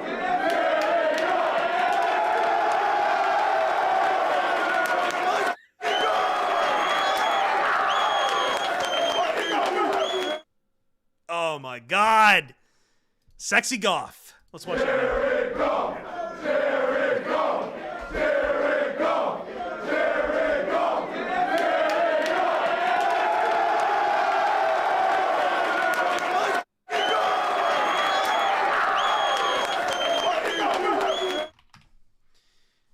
John, you're in chat. Get in here. The Zoom has been up. I have the link up for the Zoom. Get in here. All right, here's Sam Richardson. Here we go, Lions. Here we are in Ford Field. First home playoff game in 30 years. You know what? This isn't the last playoff game of this season. No, we're going to be back here next week. And then we're going to keep on going. Woo! Woo! Woo. Let's see here. What else we got? Okay, I went through that. What other sounds is there here? I am scrolling back through my timeline. Oh, right. I had some Stafford sound. Someone sent me. Not to, but let's talk about the man on the other side. As they say, the thrill of victory and the agony of defeat. When Sean McVay was up here, he said that he was happy for Jared Goff and whatnot through their time together. You've been here in Detroit for your first 12 seasons. Just how do you feel about the city of Detroit? You know, I'm happy for the players. Happy for those guys. Matt, you showed incredible arm. Happy for the players. Happy for the players.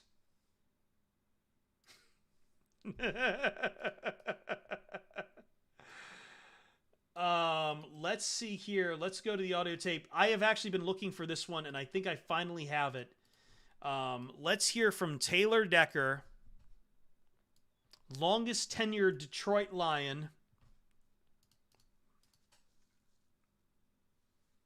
Kelly told him about the Stafford. Let's hear from Taylor Decker. Your quarterback, Jared Goff, had to face his former team. You told me this week that it wasn't about that, but he was put in a place here to fail initially. You said he's been playing incredible. He finished with a touchdown, more than 250 yards. What does it mean for him to get the win and you guys to get this win? I mean, it just confirms to everybody else what we already know. The guy's special. Can't say enough good things about him. I mean, he really deserves it. I mean, yeah, it's just special for him. I can see you're fighting back tears right now. Can you describe to me what is the most emotional part of this journey? Oh. Man, just to claw our way out.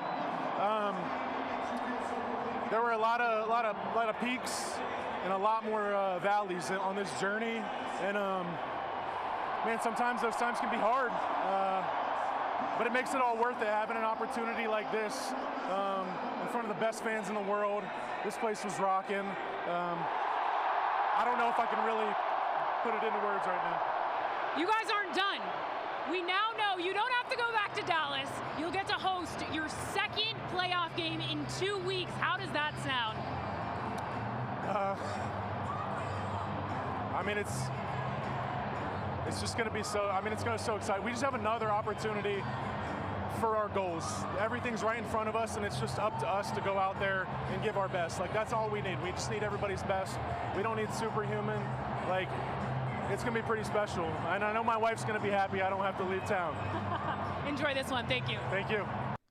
All right. Look at that. That man has gone through so much. When they gave the game ball to him the other week, when they clinched the division, like, it means a lot to him, man. It means so much to him. Let's go to the locker room.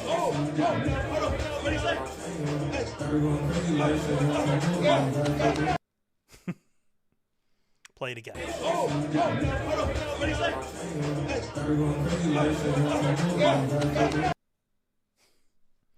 Wonderful. Just eat it up. Eat it up, boys. All right. Let's go to, this is just text on this one. Andre Drummond, former of the Detroit Pistons. We've actually had quite a few people who have reached out. Shout out again to all the former Detroit Lions who are there. Detroit stays in the blood, man. Detroit stays in the blood. Chase Lucas draft dancing like a UDFA. With some stanky legs. We are hitting the pop lock for the nation of Michigan. Anyway, this one's actually very special. Let's go to our old friend, the Green Ranger himself, Jerry Mallory of Pride of Detroit. Hey! Hey!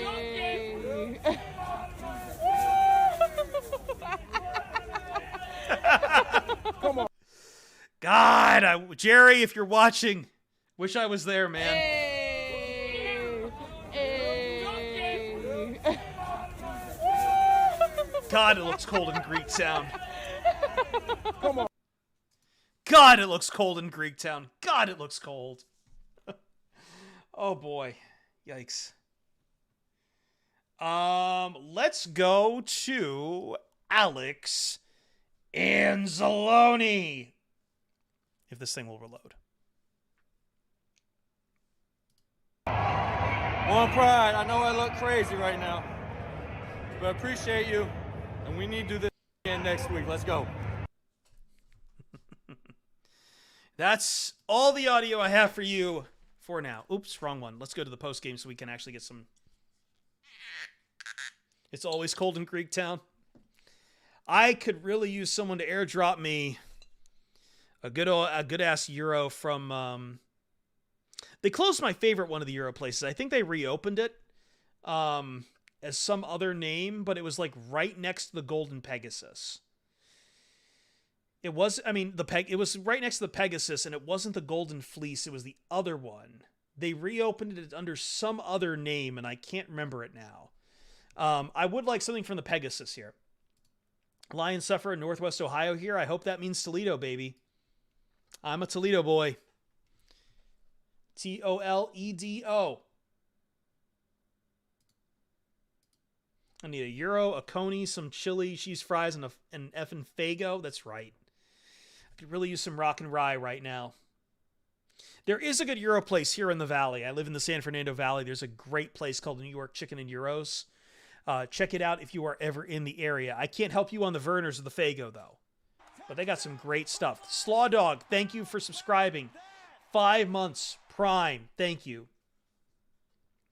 Anzalone extension ended up being critical this season. Anzalone is the heart and soul of this team, man. I don't know anyone else quite like him. Now you guys keep saying rye, and I have these sitting here. You're from Toledo yourself. Wonderful. Salute to Toledo. I'm a Johnny boy. Shout out to St. John's Jesuit. My home. I miss Toledo a lot. Like being out in California. But let me tell you something. If I had to be somewhere for this game, I'd probably be at ye old Dirty Bird. I am in Winnetka, Tony come through. I'm in like a place, it's just north of Woodland Hills. So I'm in kind of the western end of the valley. I've met a few Lions fans up this way before. And I moved up here from about central LA when I came out here to get my master's at USC. And I've stayed and I work out here. So I've never been one for the cold. So, oh, you're a start man, my guy. I think I have a friend who he was, I think, coaching at Whitmer. Master's in what? Journalism. I got my master's in journalism from USC Annenberg, and proceeded to do exactly nothing with it because they say I don't have any good internships. So now I work at Fox Sports Radio. Fight on, Bridget. So let's see. That would have been 2017. I graduated with my master's. Oh, I'm an audio engineer there though, Bridget. But fight on, fight on. I just bag on it. It again goes back to the failure thing. I am using it. I actually have a very fun piece coming out about Vegas and the Super Bowl here for SB Nation around the time of the Super Bowl itself. And I've actually been able to use it very well. So I'm not going to hate on him. Money well spent. You got my master's at SC, but it was half online because you're reporting at NBC in Palm Springs at the time, so big commute. Man, Annenberg is so... I love the people at Annenberg. I love Jeff Fellenzer. I love Willa Seidenberg. They taught me so much. Very, very special school at USC Annenberg. I loved it. Spent a lot of money on it, but I can't complain at all. It's where I also met Rob Parker, the infamous hater of Pride of Detroit. And Rob Parker has helped me out with my job more than a few times.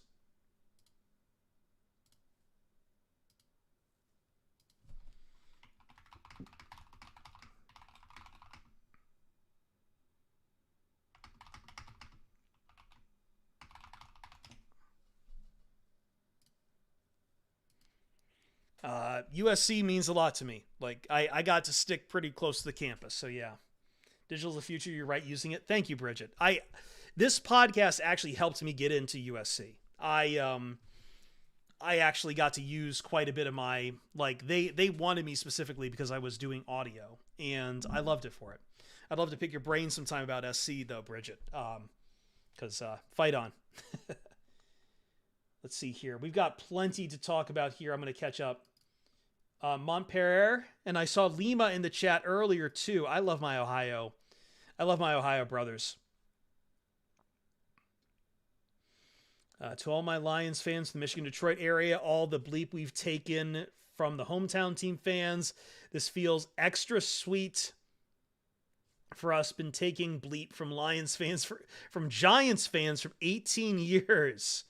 This feels amazing for us. Wow. Shout out, man. Can we all get together a petition for Mike Valenti and Pat Capu? I don't want to do that. I don't want to do that. Listen, man, they weren't alone on being downers. Everyone was picking the Rams in this game. I hate to throw that out there, but everyone picked the Rams. Everyone picked the Rams. Why wouldn't you? Like, you were getting 3 points, maybe a hook in the right place. And this Rams team had won 7 of their last 8. They came in hot as any team out there. You saw Puka Nacua out there, right? Like, people keep thinking I'm crazy for saying he should get some votes he should maybe be considered for Offensive Rookie of the Year over CJ Stroud. That man is unstoppable. Yes, I have heard of Wasion. I do know Wasion, Woodchuck Hunter. I love Wasion. I think there was like a transmitter out near Wasion. We went out there once or twice to fix it up. More than familiar with Wasion. Love myself some Wasion. Puka is something special, man. Puka is something special, and the Lions do really got to work on tackling. But Puka, man, is a monster.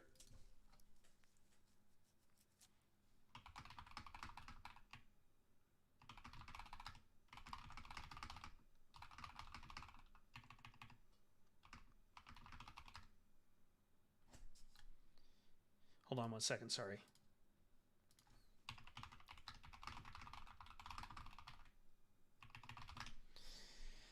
Sorry, I was just texting with Ryan for a second. Aaron Glenn is a bleep hero. Yeah, I know Wasion Woodchuck Hunter. I know that whole Northwest Ohio area. I love Northwest Ohio. I love Maumee Bay Brewing Company. I love the little shops in Sylvania. I love Kengo, the best sushi bar in the area.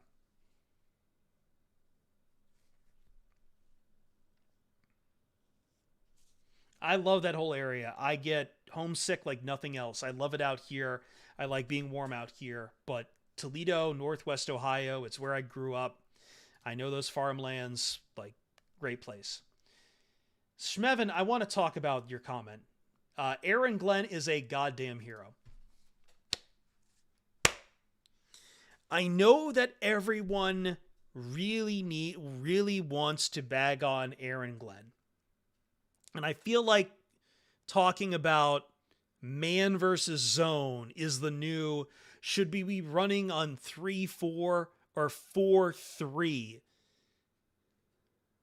The point is that Aaron Glenn, throughout this entire season, has made chicken salad out of chicken bleep. Like, Cameron Sutton, God bless him, is your best option when dealing with someone like Puka Nakua all game, and you're still limited.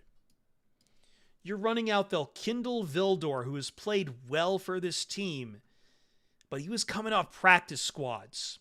Man. You had to rush back CJ Gardner-Johnson and get him up to snuff. You had to coach up a rookie in Brian Branch to just play like a lightning bolt. Ifatu Melifonwu with a renaissance year for him. You've had to deal with everyone holding on Aiden Hutchinson, and yet he still goes out there and gets you 2 sacks, 2 tackles for loss. Alex Anzalone, the heart and soul of your team. I feel like you got to give him some dues, and he will get looks this offseason. Thank you for stopping by, Bridget. Thank you for the raid. Thank you. And Grant Cozy, is that Grant Cozy in... Grant, I know you recognize my voice, man, and I remember you from Toledo. If that is the Grant Cozy, I think it is in YouTube chat. I see you, man.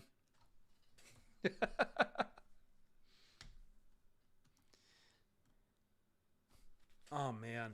What a night. What a night. Video of Amon-Ra breaking down the last play. Let me go find that here. Yeah, we've got the video. Let's go, as Warner Wolf says, let's go to the audio tape, the videotape, everything.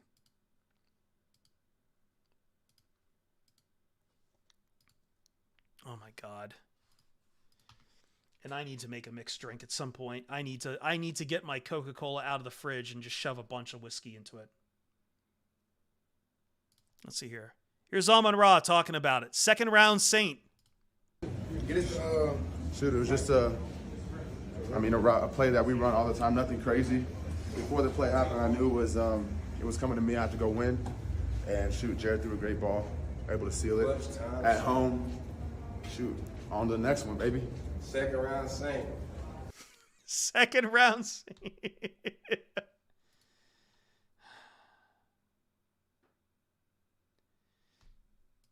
Do we think it's worth it to re-sign CJ Gardner-Johnson? He's a dog, but didn't look that great tonight. Let's put this into context, though. CJ Gardner-Johnson is coming back from playing with a torn pec.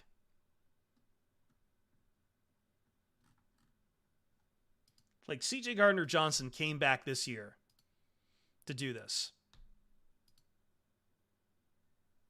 He's been out since week 2, and he's like trying to get back into playing shape. Like, that's a pretty big accomplishment in my book.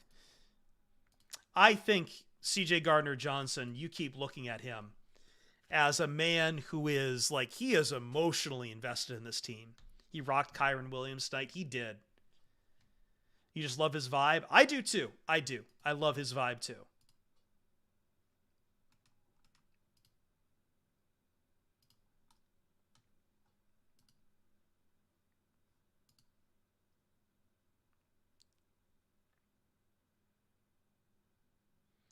Grant, you were with Will Levis tonight? Oh my God. Oh my God. Thank you for sticking with us, Tactile Puma. I understand it's late and everyone's getting drunk. I'm about to go mix a drink here. I think I deserve a drink, so give me 1 second here. While we do that, I'm going to play the Where is Rex Ryan? I'm going to grab my Coke out of the fridge so I can... Where's that Rex Ryan vid again?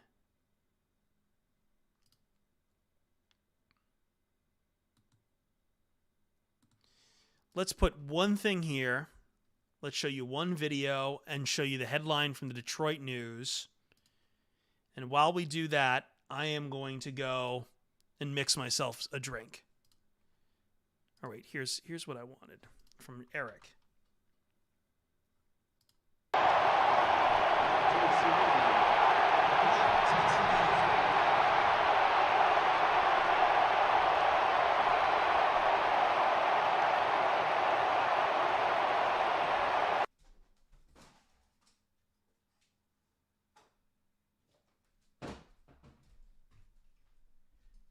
Okay, I have that. Oh my God, look at that crowd. I have to empty out my tumbler real quick. Still have some of the coffee from earlier in this cold brew. Let me see. Let me dump this out.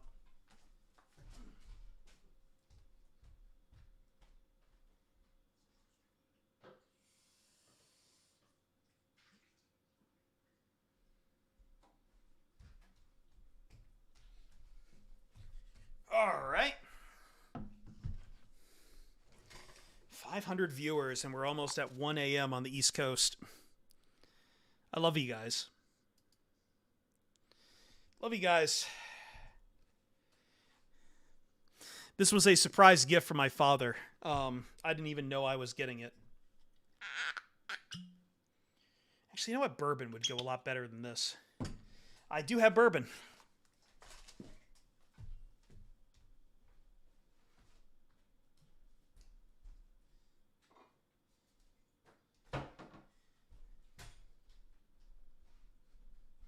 He drinks a whiskey drink.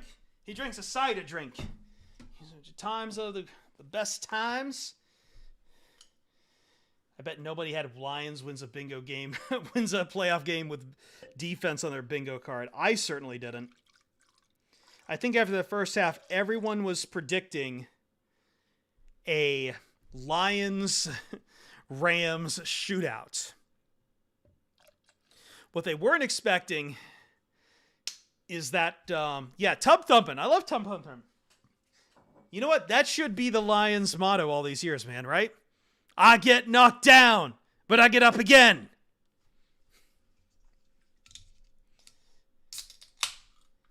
It looks like it was going to be the shootout everyone wanted. Yes, Woodchuck Hunter.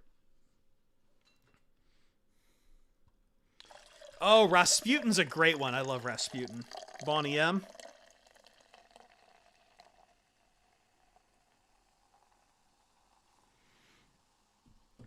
We all thought it was going to be that. And the Lions then score, 3 more points the entire game? And that's enough to win it? Someone pointed this out earlier in the chat. The Lions led wire to wire this game. Wire to wire.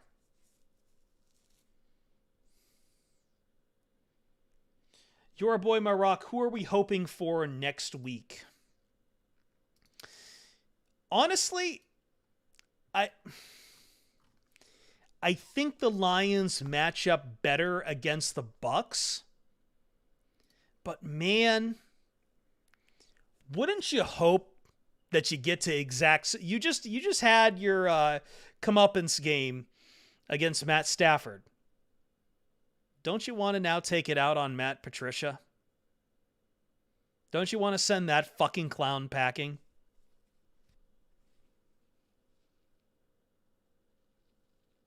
Don't you really want to stick it in deep? I don't know if Darius Slay is playing still either.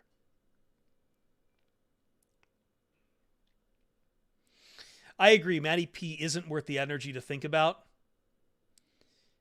The Eagles feel particularly broken. I work with at least one Eagles fan, and he thinks they need to fire Sirianni no matter what happens this playoff. As if they lose at any point, he wants Sirianni gone so they can get Bill Belichick.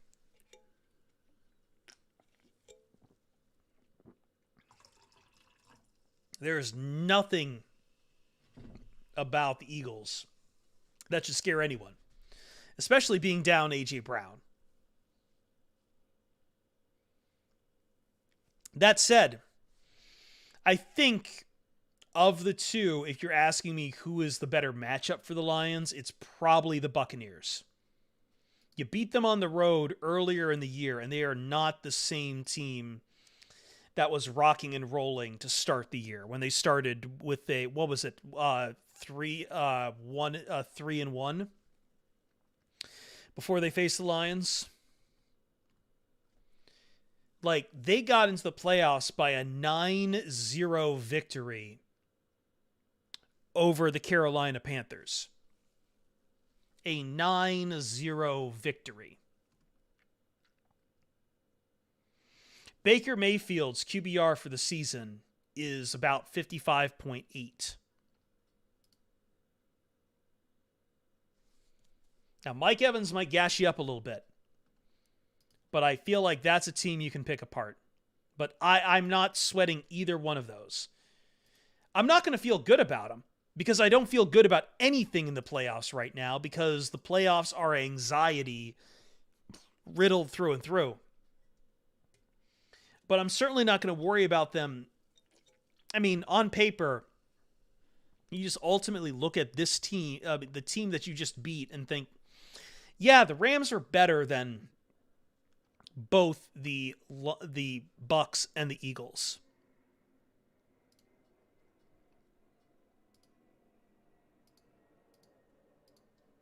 Eagles could show flashes of their old self. The Bucks, to me, have never been good. Maybe, but I don't think the Eagles will flash enough of you for the entire night.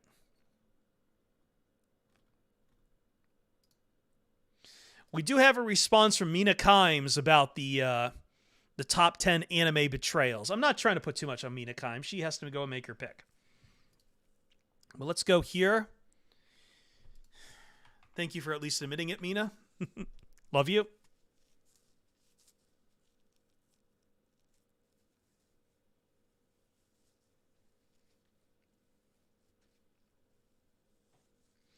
Postgame Hutch was admitting he was playing ill. Really?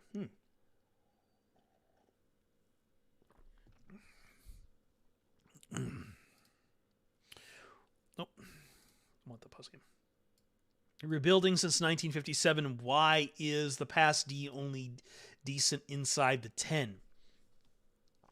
Well, it's very easy when you have far less of a field to work with.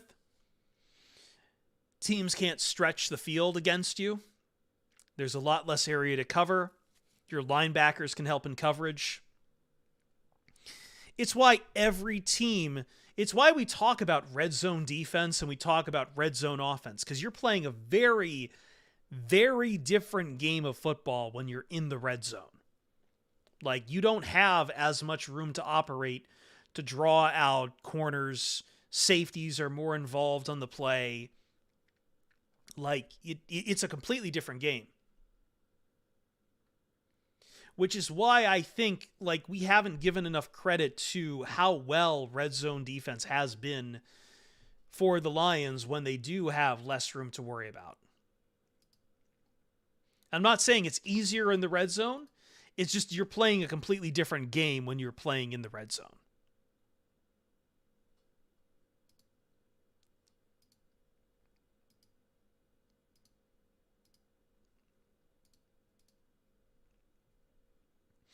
We'll take some more questions here. I know we have like 500 people still watching us.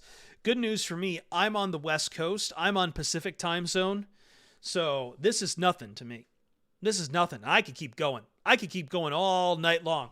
I'm still here. I ain't quitting. I ain't quitting.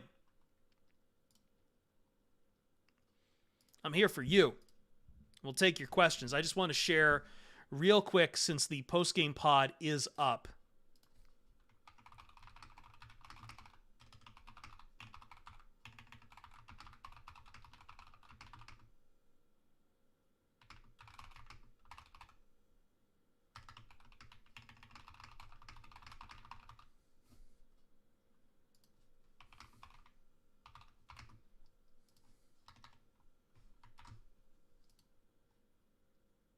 Oh, the meeting has after 40 time. Okay.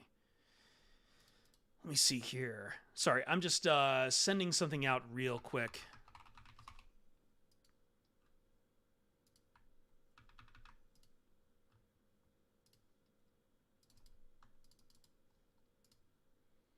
Let me get this.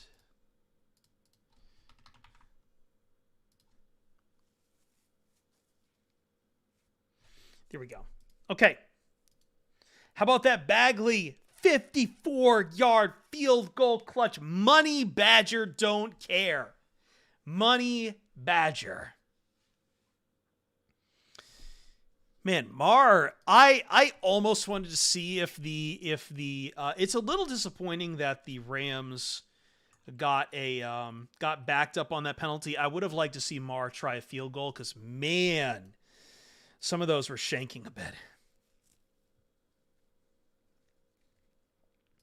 Jack Churchill,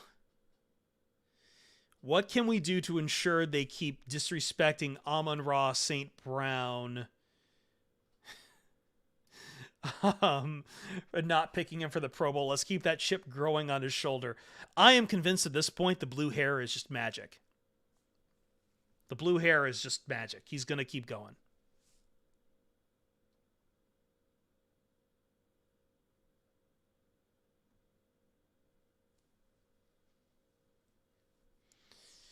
That blue hair is giving him... He's on Super Saiyan level 3 is what he's doing. I know a friend of mine took the under on St. Brown receptions. Let's see, what was St. Brown? 7? I think the total was like something like 8. Just tell him he hit the under on his receptions. He can go for more. You can absolutely go for more.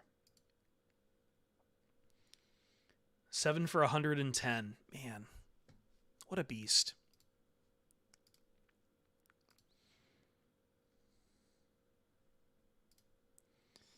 Let me, I need to change a pin real quick because I realize my pin on Twitter is still, what if we blow up the moon? And I should probably change that. We don't need that anymore.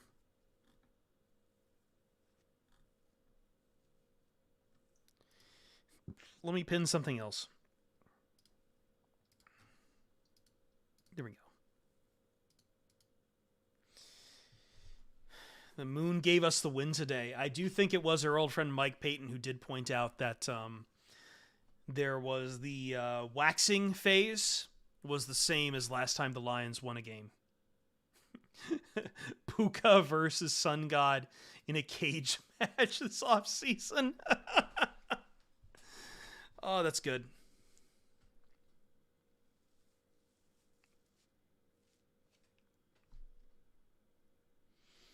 Yeah, as I said earlier, Josh Reynolds was the forgotten revenge game in all of this.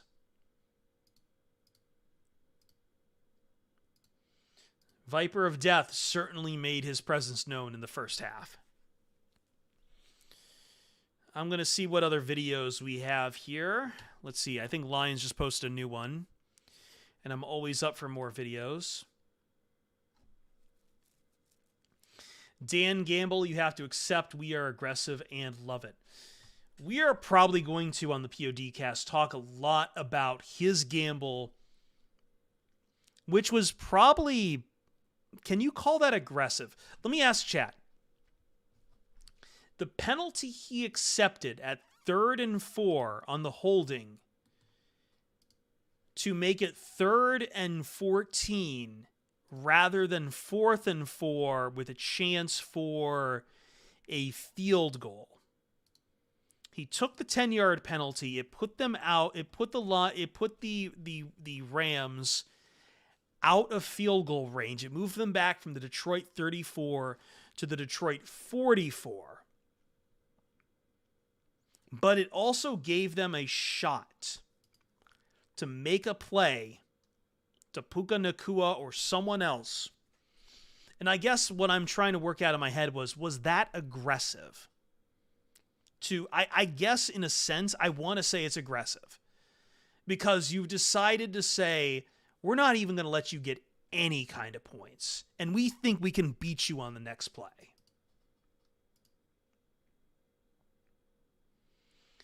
Silver Marathon AOE 2 says aggressive. The safe call was to force the field goal attempt. I agree. I think that is the aggressive call.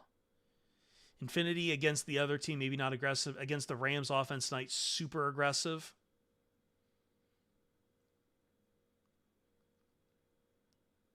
Lions had enough time to score again, even if they scored a touchdown. Maybe, but I feel like, again, they wanted to play the 4-minute drill to just sit on you. Rams wouldn't have kicked on 4th and 4. I think they would have kicked. To take the lead, to force the Lions to go down the field to kick a field goal, to get back. I think from what would have been a 44-yarder for Maher, like he might have missed it, but I think he would have taken the field goal. At that point, you're down 1 point.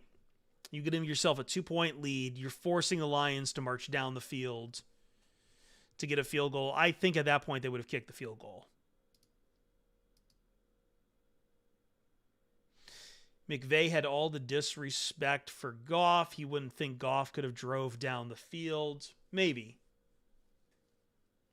I did see comments through the week of a lot of mea culpa for Sean McVay. He talked about how he wished it could have ended better between him and Goff in Los Angeles.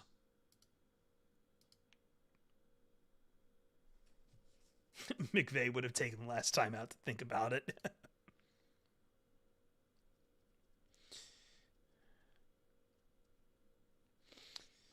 See, I agree with you, Schmevin, but I also think that at that point, like, you would have probably, at that point in the game, you just take the points. Because your defense up until that point has stopped the Lions from putting together a long drive. The Lions' drives before that was field goal. Like the Lions' drives in this game went touchdown, touchdown, punt, field goal, punt, end of game.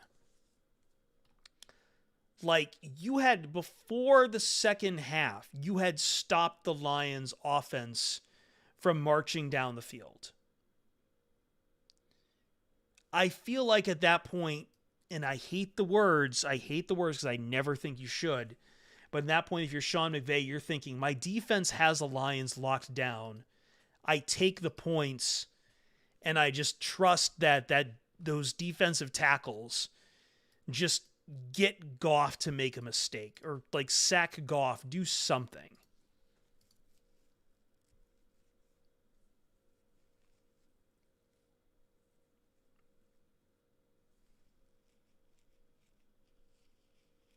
Two minutes offense changes, I think. Maybe, but like, again, if they're forced to rush down the field, maybe you just think either A, you'll be able to hold them, B, you'll get Goff to make a mistake, or C, you'll have enough time on your end to march it right back down the field. Do you think Khalif is back next game? Oh, and by the way, like, you're also trusting Badgley to hit another field goal at that point too. Like, is Khalif Raymond back next game? I have not seen an update on Khalif Raymond's injury. I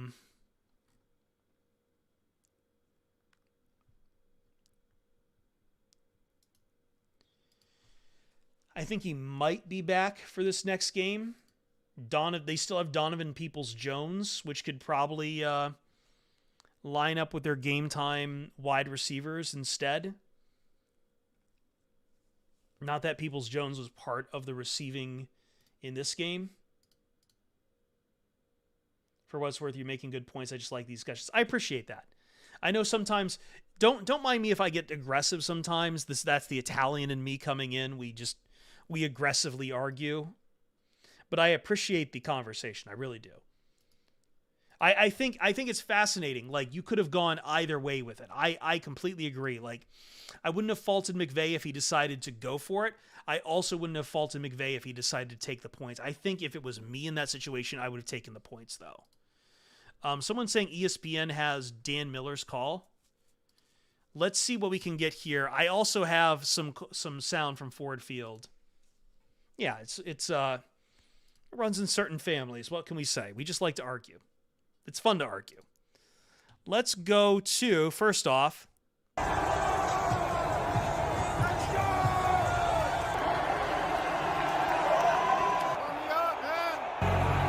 got a lot more left. Hey, I know what's going on, man. Go Lions, man. On to the next, baby. But appreciate you, and we need to do this again next week. Let's go. We not done. Second round, here we come. I love these guys. This team is so easy to root for. Like, you always root for your team, but this team in particular has been incredibly fun to follow, to watch, to, like, all of these guys. I like your mask, the Hechicero. He's a great Mexican. I love Hechicero. I know it's become a bit of a shtick, me throwing on a luchador mask, and I know a couple guys. I need to get a custom one for myself for Lions, and I wear a luchador mask sometime when I do Dungeons and Dragons as a dungeon master, so I need to get a couple of my own masks made. But until then, Hechicero's mask is probably one of my favorite designed ones, and because I have a goatee, I always want ones with the open mouth at the bottom rather than a slit. Anyway, here we go. I think this is the Dan Miller call. Let's see. These Detroit Lions are going to win a playoff game. Oh my God. These Here we Detroit. go. It's a little cut off. I'm going to see if I can find the longer one at some point, but These Detroit Lions are going to win a playoff game. Detroit, stand up. You've waited for this. This game is over. Oh, the Detroit Lions have won it. Celebrate, boys. Celebrate. You're coming right back here next week to take on the winner of the Philadelphia-Tampa Bay game. What a night. What a night. I need the full call. I need the full call so badly. Am I into Baldur's Gate 3? I'm in Act 1. I have two problems. Number one, I've had almost no time to play games. I really want to, though. Number two, my CPU is dying on me when I play video games. It heats up my CPU too hot and crashes everything. I do have a new CPU, and I do have some new thermal paste. I need to install it. It might be a problem with my graphics card, and if it is, that's fine. I'm running an old 2070 Super, and I will probably upgrade to a 40XX series. But I need to figure out which part is freaking out more, because everything is burning up. So I will fix. I gotta fix those and finish Baldur's Gate. Only another month and the Lions season will be over, Chris, so you can game in February.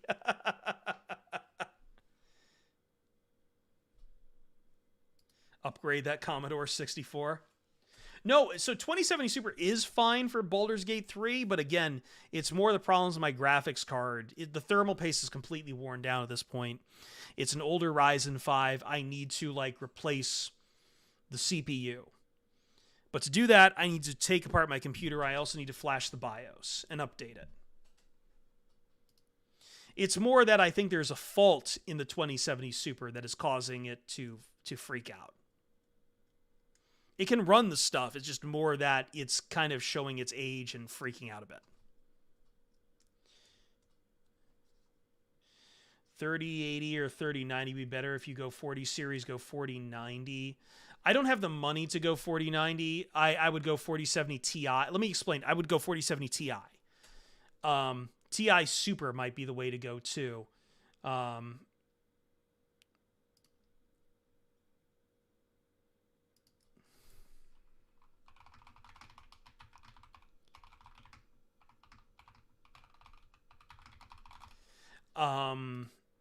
I'm also looking at maybe like a 7900 XT from Radeon because that has more VRAM and I'm trying to do more video editing.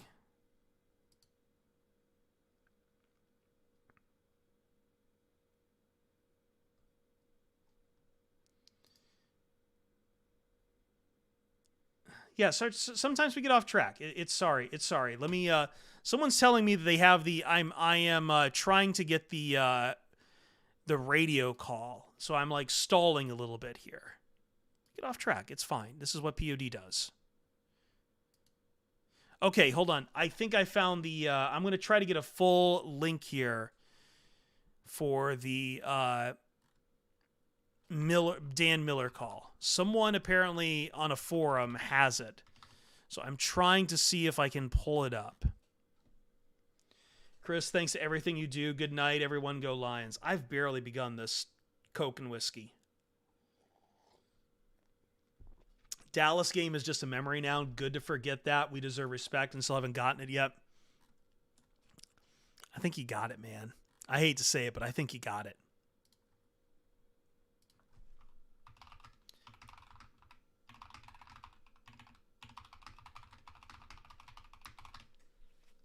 Sorry, Ryan is going to jump on. We are still going all night long, so let me get a new meeting set up for Ryan here.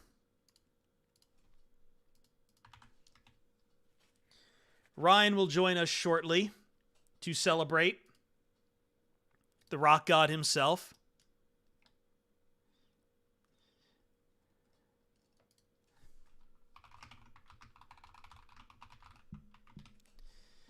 Let me see. Let's see here. Read replies. Oh, okay, I found it. All right. Who wants to listen to the Dan Miller talk? Let's see here. Yes. Here is first off Dan Miller. Thanks to well, he's locked on Twitter, but thanks to my guy Junie from Hustle Belt sending these over to me on Discord. So first off, here's the clinching first down call. DJ, do you throw the ball right here? I do. I think I go play action pass, and look, you tell Jared Goff, you're giving him an option right over the middle of the field. If you can pick up first down, take it. If not, try to get a guy in the flat. If not, hold on to the ball. At least keep that clock running. Make LA take their last time out. Here we go. Goff works out of the gun. 2nd down and 9. 2 minutes to go. There's Goff back, looking, throws. It is caught. Amon-Ra St. Brown, first down. That's gonna do it. That's gonna do it. That's gonna do it. Jared Goff delivers against his former team. Now all they have to do is take a knee 3 times, and this game will be over. I'll play it one more time before I get to the final kneel downs because we got about 3 minutes of audio from Dan here. So DJ, do you throw the ball right here? I do. I think I go play action pass, and look, you tell Jared Goff, you're giving him an option Lang, right over Lomas, the middle of the yeah. field. If you can pick up first down, take it. If not, try to get a guy in the flat. If not, hold on to the ball. At least keep that clock running. Make LA take their last time out. Here we go. Goff works out of the gun. 2nd down and 9. 2 minutes to go. There's Goff back, looking, throws. It is caught. Amon-Ra St. Brown, first down. That's gonna do it. That's gonna do it. That's gonna do it. Jared Goff delivers against his former team. Now all they have to do is take a knee 3 times, and this game will be over. let me say something, man. Radio, and I'm biased because I work in radio. I've worked with audio my entire life. It's special, man. It's special. Thank you, Pinto. Congratulations to all you Lions fans. You deserve it. Brilliant fan base. Thank you very much. whatever fan base you belong to, I appreciate you. Here is Dan Miller's calls of the final kneel downs. Mike Disner. Yes. Chris Spielman. Yes. Brad Holmes. Yes. Dan Campbell. Oh, my God. They have brought it back to Detroit. They've given it to us. Man, Let's get in victory formation, boys. 1:54 to go. Clock will start on the snap. There's the snap. There's the knee. That's one. You stand up, Jared. Put those arms in the air. Put those arms in the air, 16.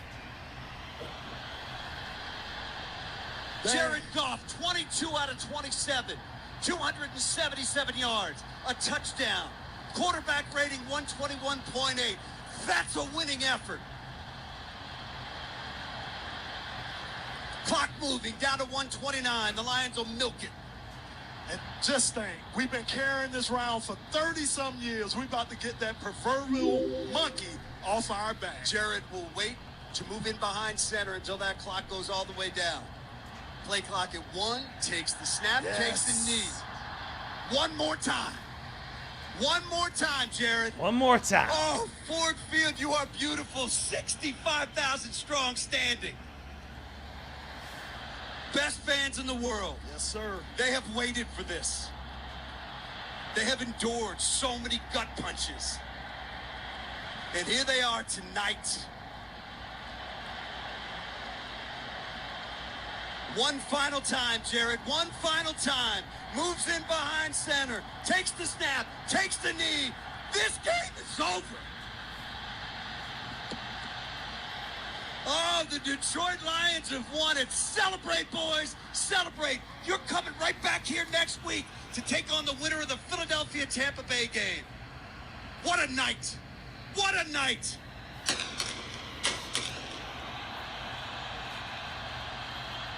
These guys delivered, man. Was not easy. That's a good ball club on the other side. Came in having won 7 of 8. This defense delivered. How about what they did in the red zone tonight? Rams 0 for 3 in the red zone. Holding them to 3 instead of 7 was critical every time they did it. When you win by 1, every play is critical, and they did that tonight. That is just great stuff. What a beautiful sight. Fireworks, streamers, confetti. Absolutely beautiful. Nobody's leaving. What up? People are standing. People are Ryan. dancing. People are singing. Hold on. What's I'm listening, up? I'm listening to the end of this Dan Miller call. You guys Give me want one to do all second. this again next week? Okay. I know I do. He just ended it with you want to do this all again next week. I know I want to. Oh man. I will What a send you I'll sign-off. send you the calls. He's got a 3-minute monologue at the end there as they're doing the kneel downs, man. This was special tonight, man. This was really special, Yeah. and we get to keep doing this. Yeah, I think that's the coolest part of it all. Keep dancing. Like, yeah, keep dancing, man. Like getting an opportunity to, finally plant the flag in the mountain. You know what I mean? Like, I think that's something that we had been waiting for so long. And I know when we joined the website in like 2015, there was that 2016 run. And I think that run was so special to us just for all of the come from behind victories. And You and the Lions. Yeah, you and I started the- 2015? Year coming off Yeah. their best team in 2014. You and I Yep. watching that collapse happen. And we're like, this is what we're in for. Yeah. And then the bounce back with the 2016 season and Stafford. I mean, they win 9 games and Stafford has 9 game-winning come from behind victories in that season. Like that season still holds a really special place in my heart. But I mean, this is just different. You know what I This mean? is Like different. this is. Yeah, it was different this morning too, and like that was something that I think I was initially going through was like, going back to like the podcast that we had and talking about whether or not this would be a successful season, whether or not the Lions won this football game, and they won the football game, and now they're going to be hosting another home Chris. And I know. Thank you, Packers. Feels gross. That's to say. exactly. It feels like so validating for the decisions that Dan Campbell made.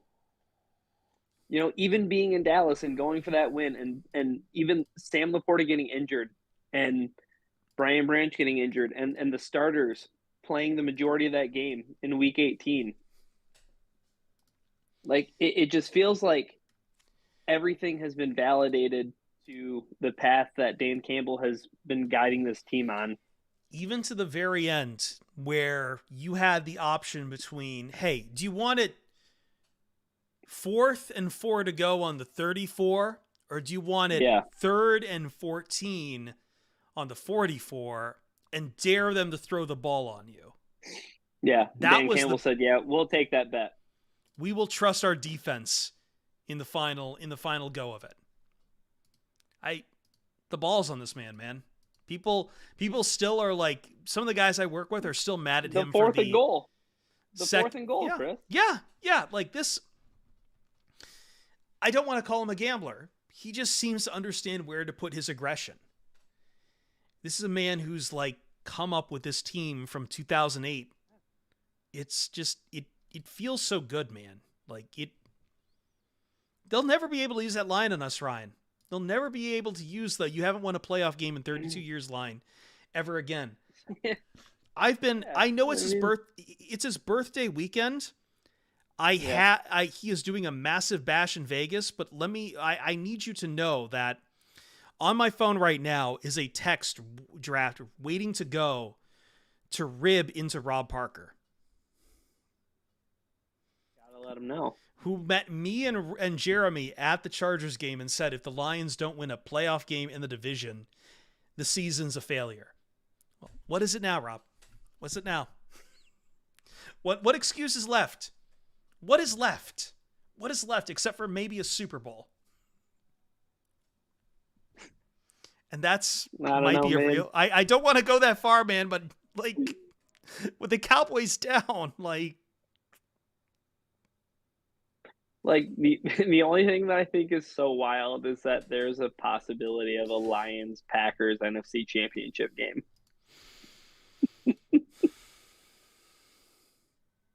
And let me be clear. Because I know Hold on. Yeah. At Ford Field. At Ford Field. Ford Field cost the Rams this game. They spent 2 second-half timeouts, Ryan. Okay, so the other thing too, Chris, is why didn't Sean McVay use a timeout before the 2-minute warning? I don't understand that one, and I don't understand the first timeout he spent. Like, what's the difference between 3rd and 11 and 3rd and 9 and 3rd and what was 14. It at the time? Was it 3rd and 14 and 3rd and 19? Like, it's effectively a dead run all the same. Hey, it was effectively a dead run because they had Puka Nacua, who is like one of the best wide receivers I've ever seen in my entire life. Oh my God. His ability after the catch, Chris, is insane. Yeah, Lions have had some trouble tackling tonight. But I don't think there's many guys left in this playoffs before the Super Bowl that, like, we have to give them this. They've gone through a ringer of, like, top wide receivers. Nacua, Lamb, Jefferson, and Addison. No matter who comes out of Philly and Tampa. Like, well, there's I mean, it's A.J. Brown, Devonta Smith. Well, A.J. Brown might not play. Sure, but, I mean, if they win this game, maybe he gets another week's worth of rest, and it's A.J. Brown. And if it's Tampa, then, Smith, like, maybe Mike Evans. And Chris Godwin. Oh, yeah. No, there's another big pair of receivers waiting for them. And then after that, it could be a 49ers group of Deebo Samuel and Brandon Ayuk and George Kittle, or it could be Jordan Love and what looks like might be another really good quarterback for the Green Bay Packers. My God, man. I haven't even begun to process the Cowboys-Packers game because it makes no sense whatsoever. absolute drubbing. It only makes sense to... Someone had a great tweet that if you're a millennial Cowboys fan, all you have seen your entire life is playoff disaster after playoff disaster. Oh yeah, you retweeted this. You know exactly what I'm talking about. Because that describes my friend at work, Ricky Herrera, to a fucking T. All he was talking about all year long was, I don't care about the regular season. We're going to screw it up in the playoffs. Oh, yeah, that happened. And I was like, I'm sorry. And the entire time he's like, I told you this would happen.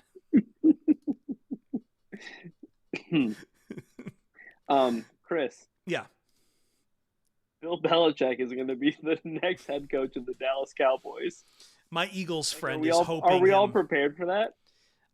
He's either going to be with the Eagles or the Cowboys. Either way, it ends in comedy, Ryan. Yeah, 100%. Yeah.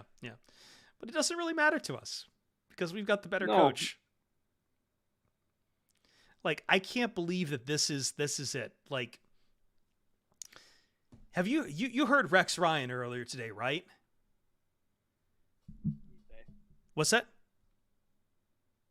I did not hear what he said. Oh no, he was the only one on like a ESPN NFL set taking the Lions and saying like, lock the gates.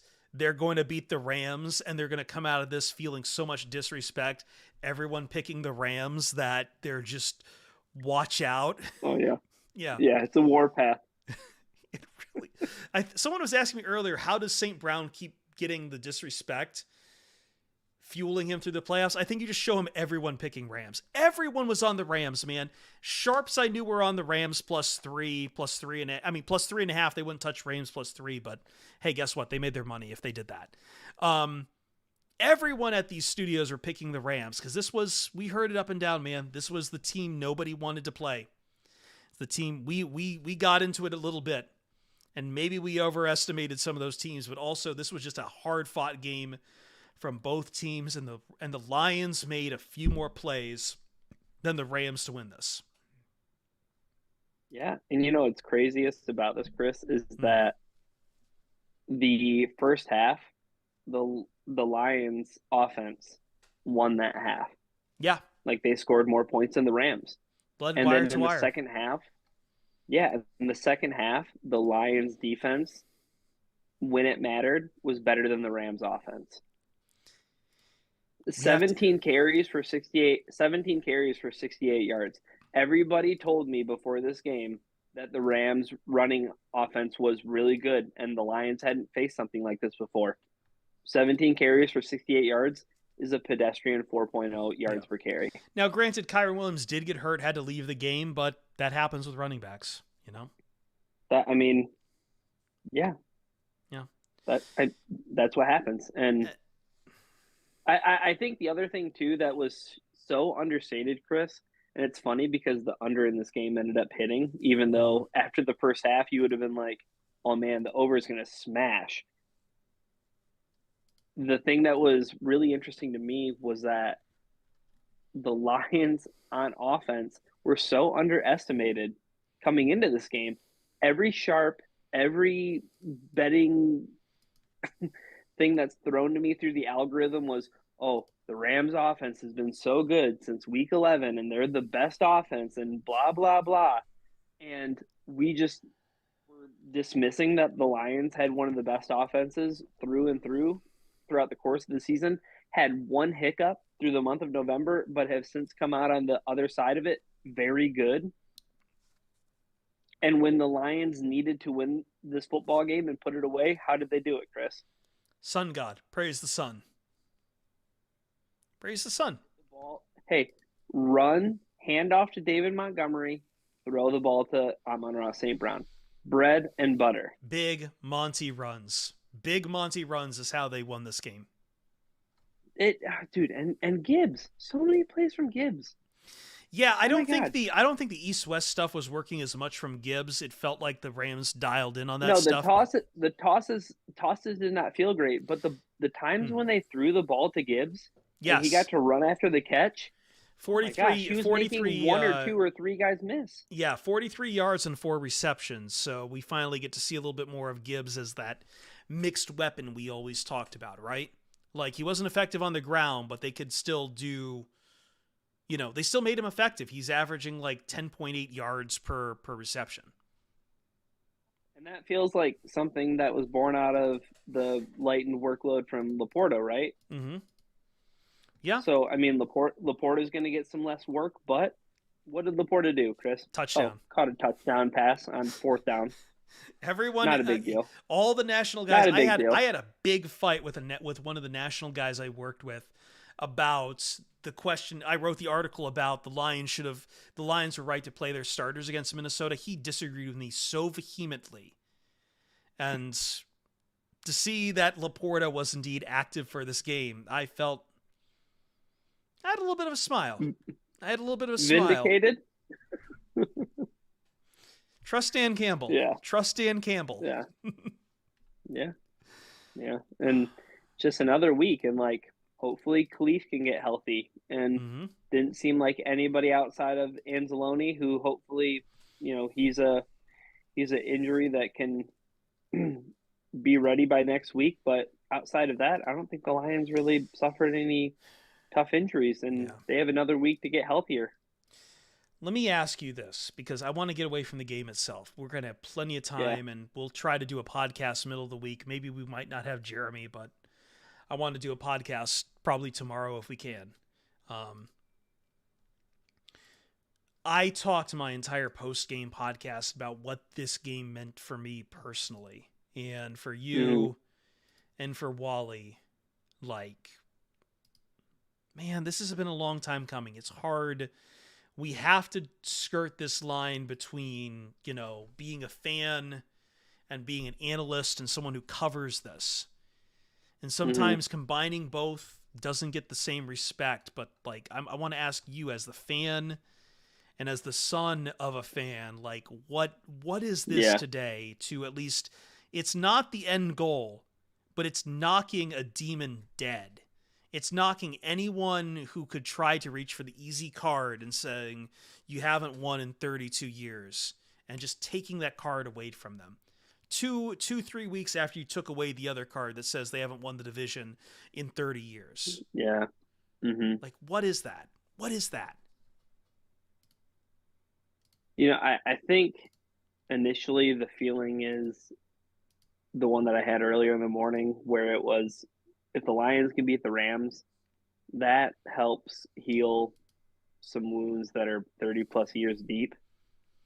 And that, I mean, the last home playoff victory extends nearly beyond me, and I think the thing that's so great about this victory is that regardless of who won that Packers-Cowboys game, the Packers felt like a scab. Compared to something that was 30 plus years old, that felt a lot harder to get over. And I think that was what Jeremy and I were talking about in a break in First Bite, where this felt like the harder hump to get over. The Lions buy $1 billion going into next week. I don't care who they play. I don't care if it's the Bucs. I don't care if it's the Eagles. I don't care if the NFL decides that they're going to change the way they do seeding mid-playoff and say that they're just playing the 49ers at San Francisco. I don't care. Play the Lions against anybody, because this emotionally is the most bought in I've ever been about a Detroit Lions football team. Like, even going back, Chris, to what we were talking about earlier, where the 2016 ride was so incredible. That 2016 ride felt so incredible because the peaks and the valleys with that team could have been anywhere. It always felt a little blunted. Yeah. It always felt a little blunted too, because like I almost forget that we had a playoff game that year because we went in with Stafford's hand mangled, and we all hand knew injury. We all knew we were going to lose in Seattle. Which what happened tonight? Yeah, I mean, tough on him. He trooped through it, although I think he was missing a couple of passes after getting his hand bashed up. But yeah, sorry, I'm interrupting you there. No, that was Stafford's toughness on display, and the other thing was too. Dude, Nakua is tough as nails. The thing about this victory, though, I think that's so satisfying is it was against a team that is a good football team. Like that offense good football is as team. good. That offense is as good of an offense that the Lions will face all playoff long. And they hung with them for 4 quarters. And I know that the offense didn't do so much showing up. Here's the thing. I think it's the greatest sports moment of my entire life because I'm just rerouting back to your initial question. I think that this is the pinnacle of the sports achievements in my entire life following Detroit sports. To this point. The game 5 of the 2004 NBA Finals was very high. The other game is probably a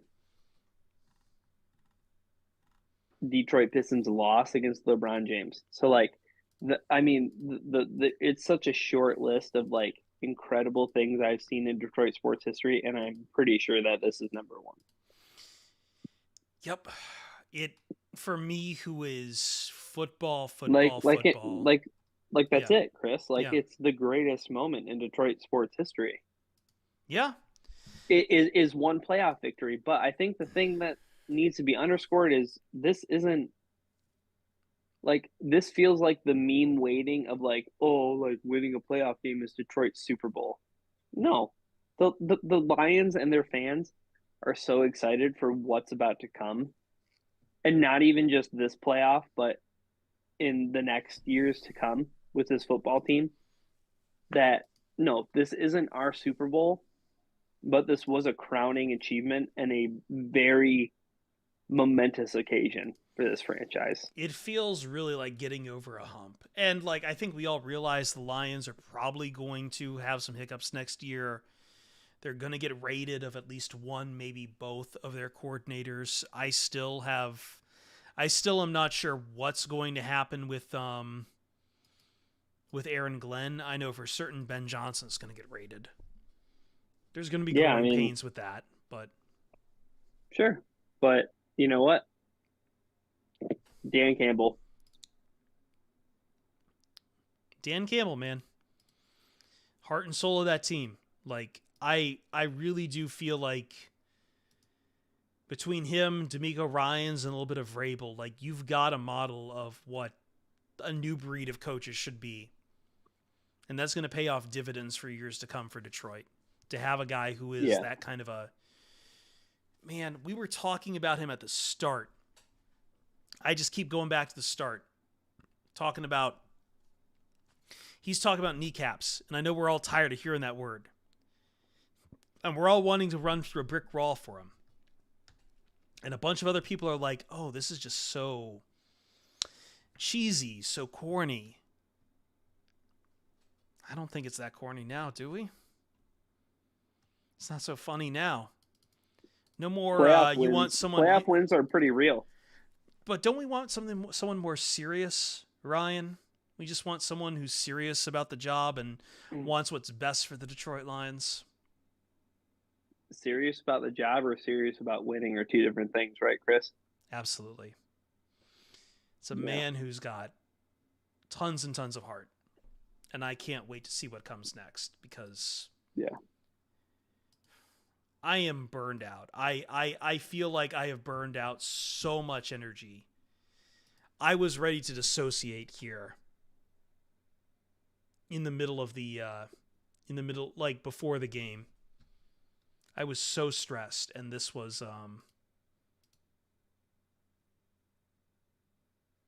you know what I think to most? I think to Dan Campbell emotional at the start of Hard Knocks. I mean, at the end of Hard Knocks, excuse me. Yeah. Trying to put into words what he thinks the Detroit Lions will be. Now, granted, that was in 2022. Mm-hmm. But he might as well have been talking about every other year past that.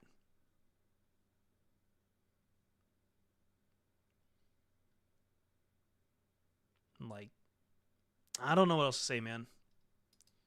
Yeah. I feel like I've dissected this game from almost every... am I offline?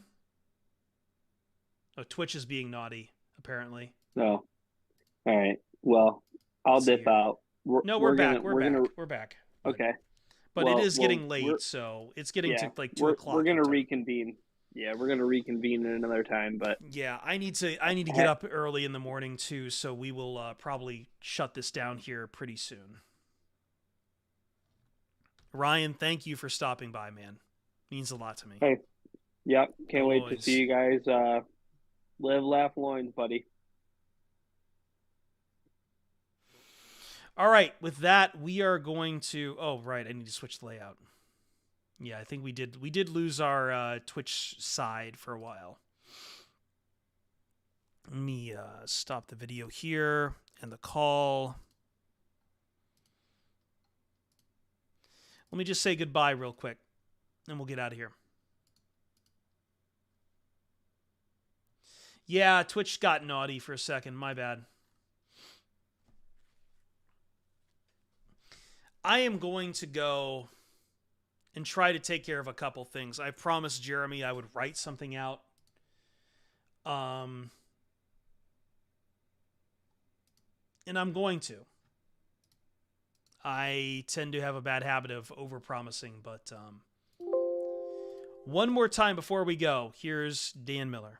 Yes. Mike Disner. Yes. Chris Spielman. Yes. Brad Holmes. Yes. Dan Campbell. Oh, my God. They have brought it back to Detroit. They've given it to us. Man, let's get in victory formation, boys. 1:54 to go. Clock will start on the snap. There's the snap. There's the knee. That's one. You stand up, Jared. Put those arms in the air. Put those arms in the air, 16. Jared Goff, 22 out of 27, 277 yards, a touchdown. Quarterback rating 121.8. That's a winning effort. Clock moving down to 129. The Lions will milk it. And just think, we've been carrying this round for 30-some years. We're about to get that proverbial monkey off our back. Jared will wait to move in behind center until that clock goes all the way down. Play clock at 1, takes the snap, takes the knee. One more time. One more time, Jared.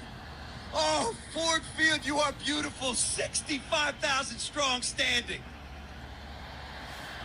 Best fans in the world. Yes, sir. They have waited for this.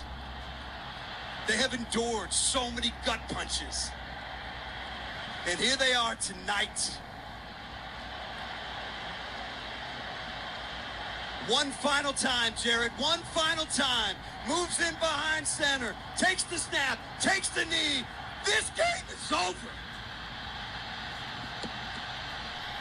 Oh, the Detroit Lions have won it. Celebrate, boys. Celebrate. You're coming right back here next week to take on the winner of the Philadelphia-Tampa Bay game.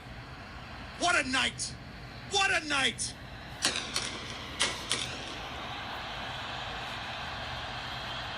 These guys delivered, man. Was not easy. That's a good ball club on the other side. Came in having won 7 of 8. This defense delivered. How about what they did in the red zone tonight? Rams 0 for 3 in the red zone. Holding them to 3 instead of 7 was critical every time they did it. When you win by 1, every play is critical, and they did that tonight.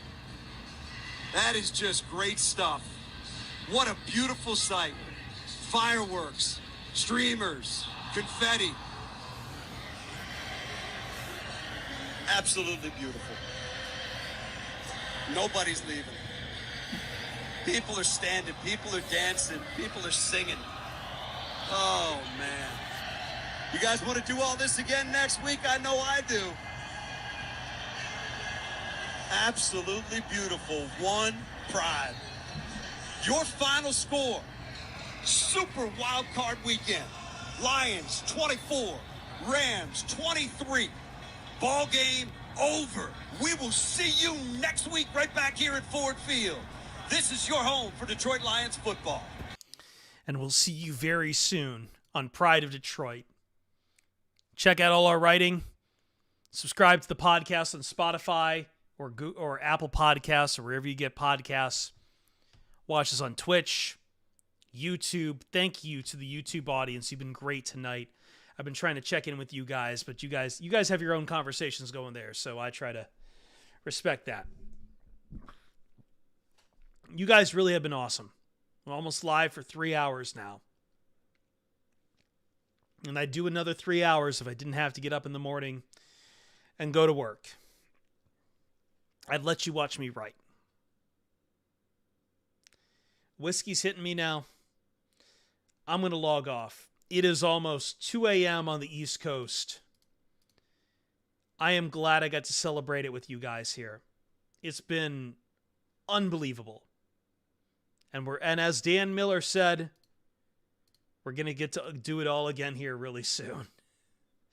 Win or lose, we'll be here. Win or lose. Good night, everyone.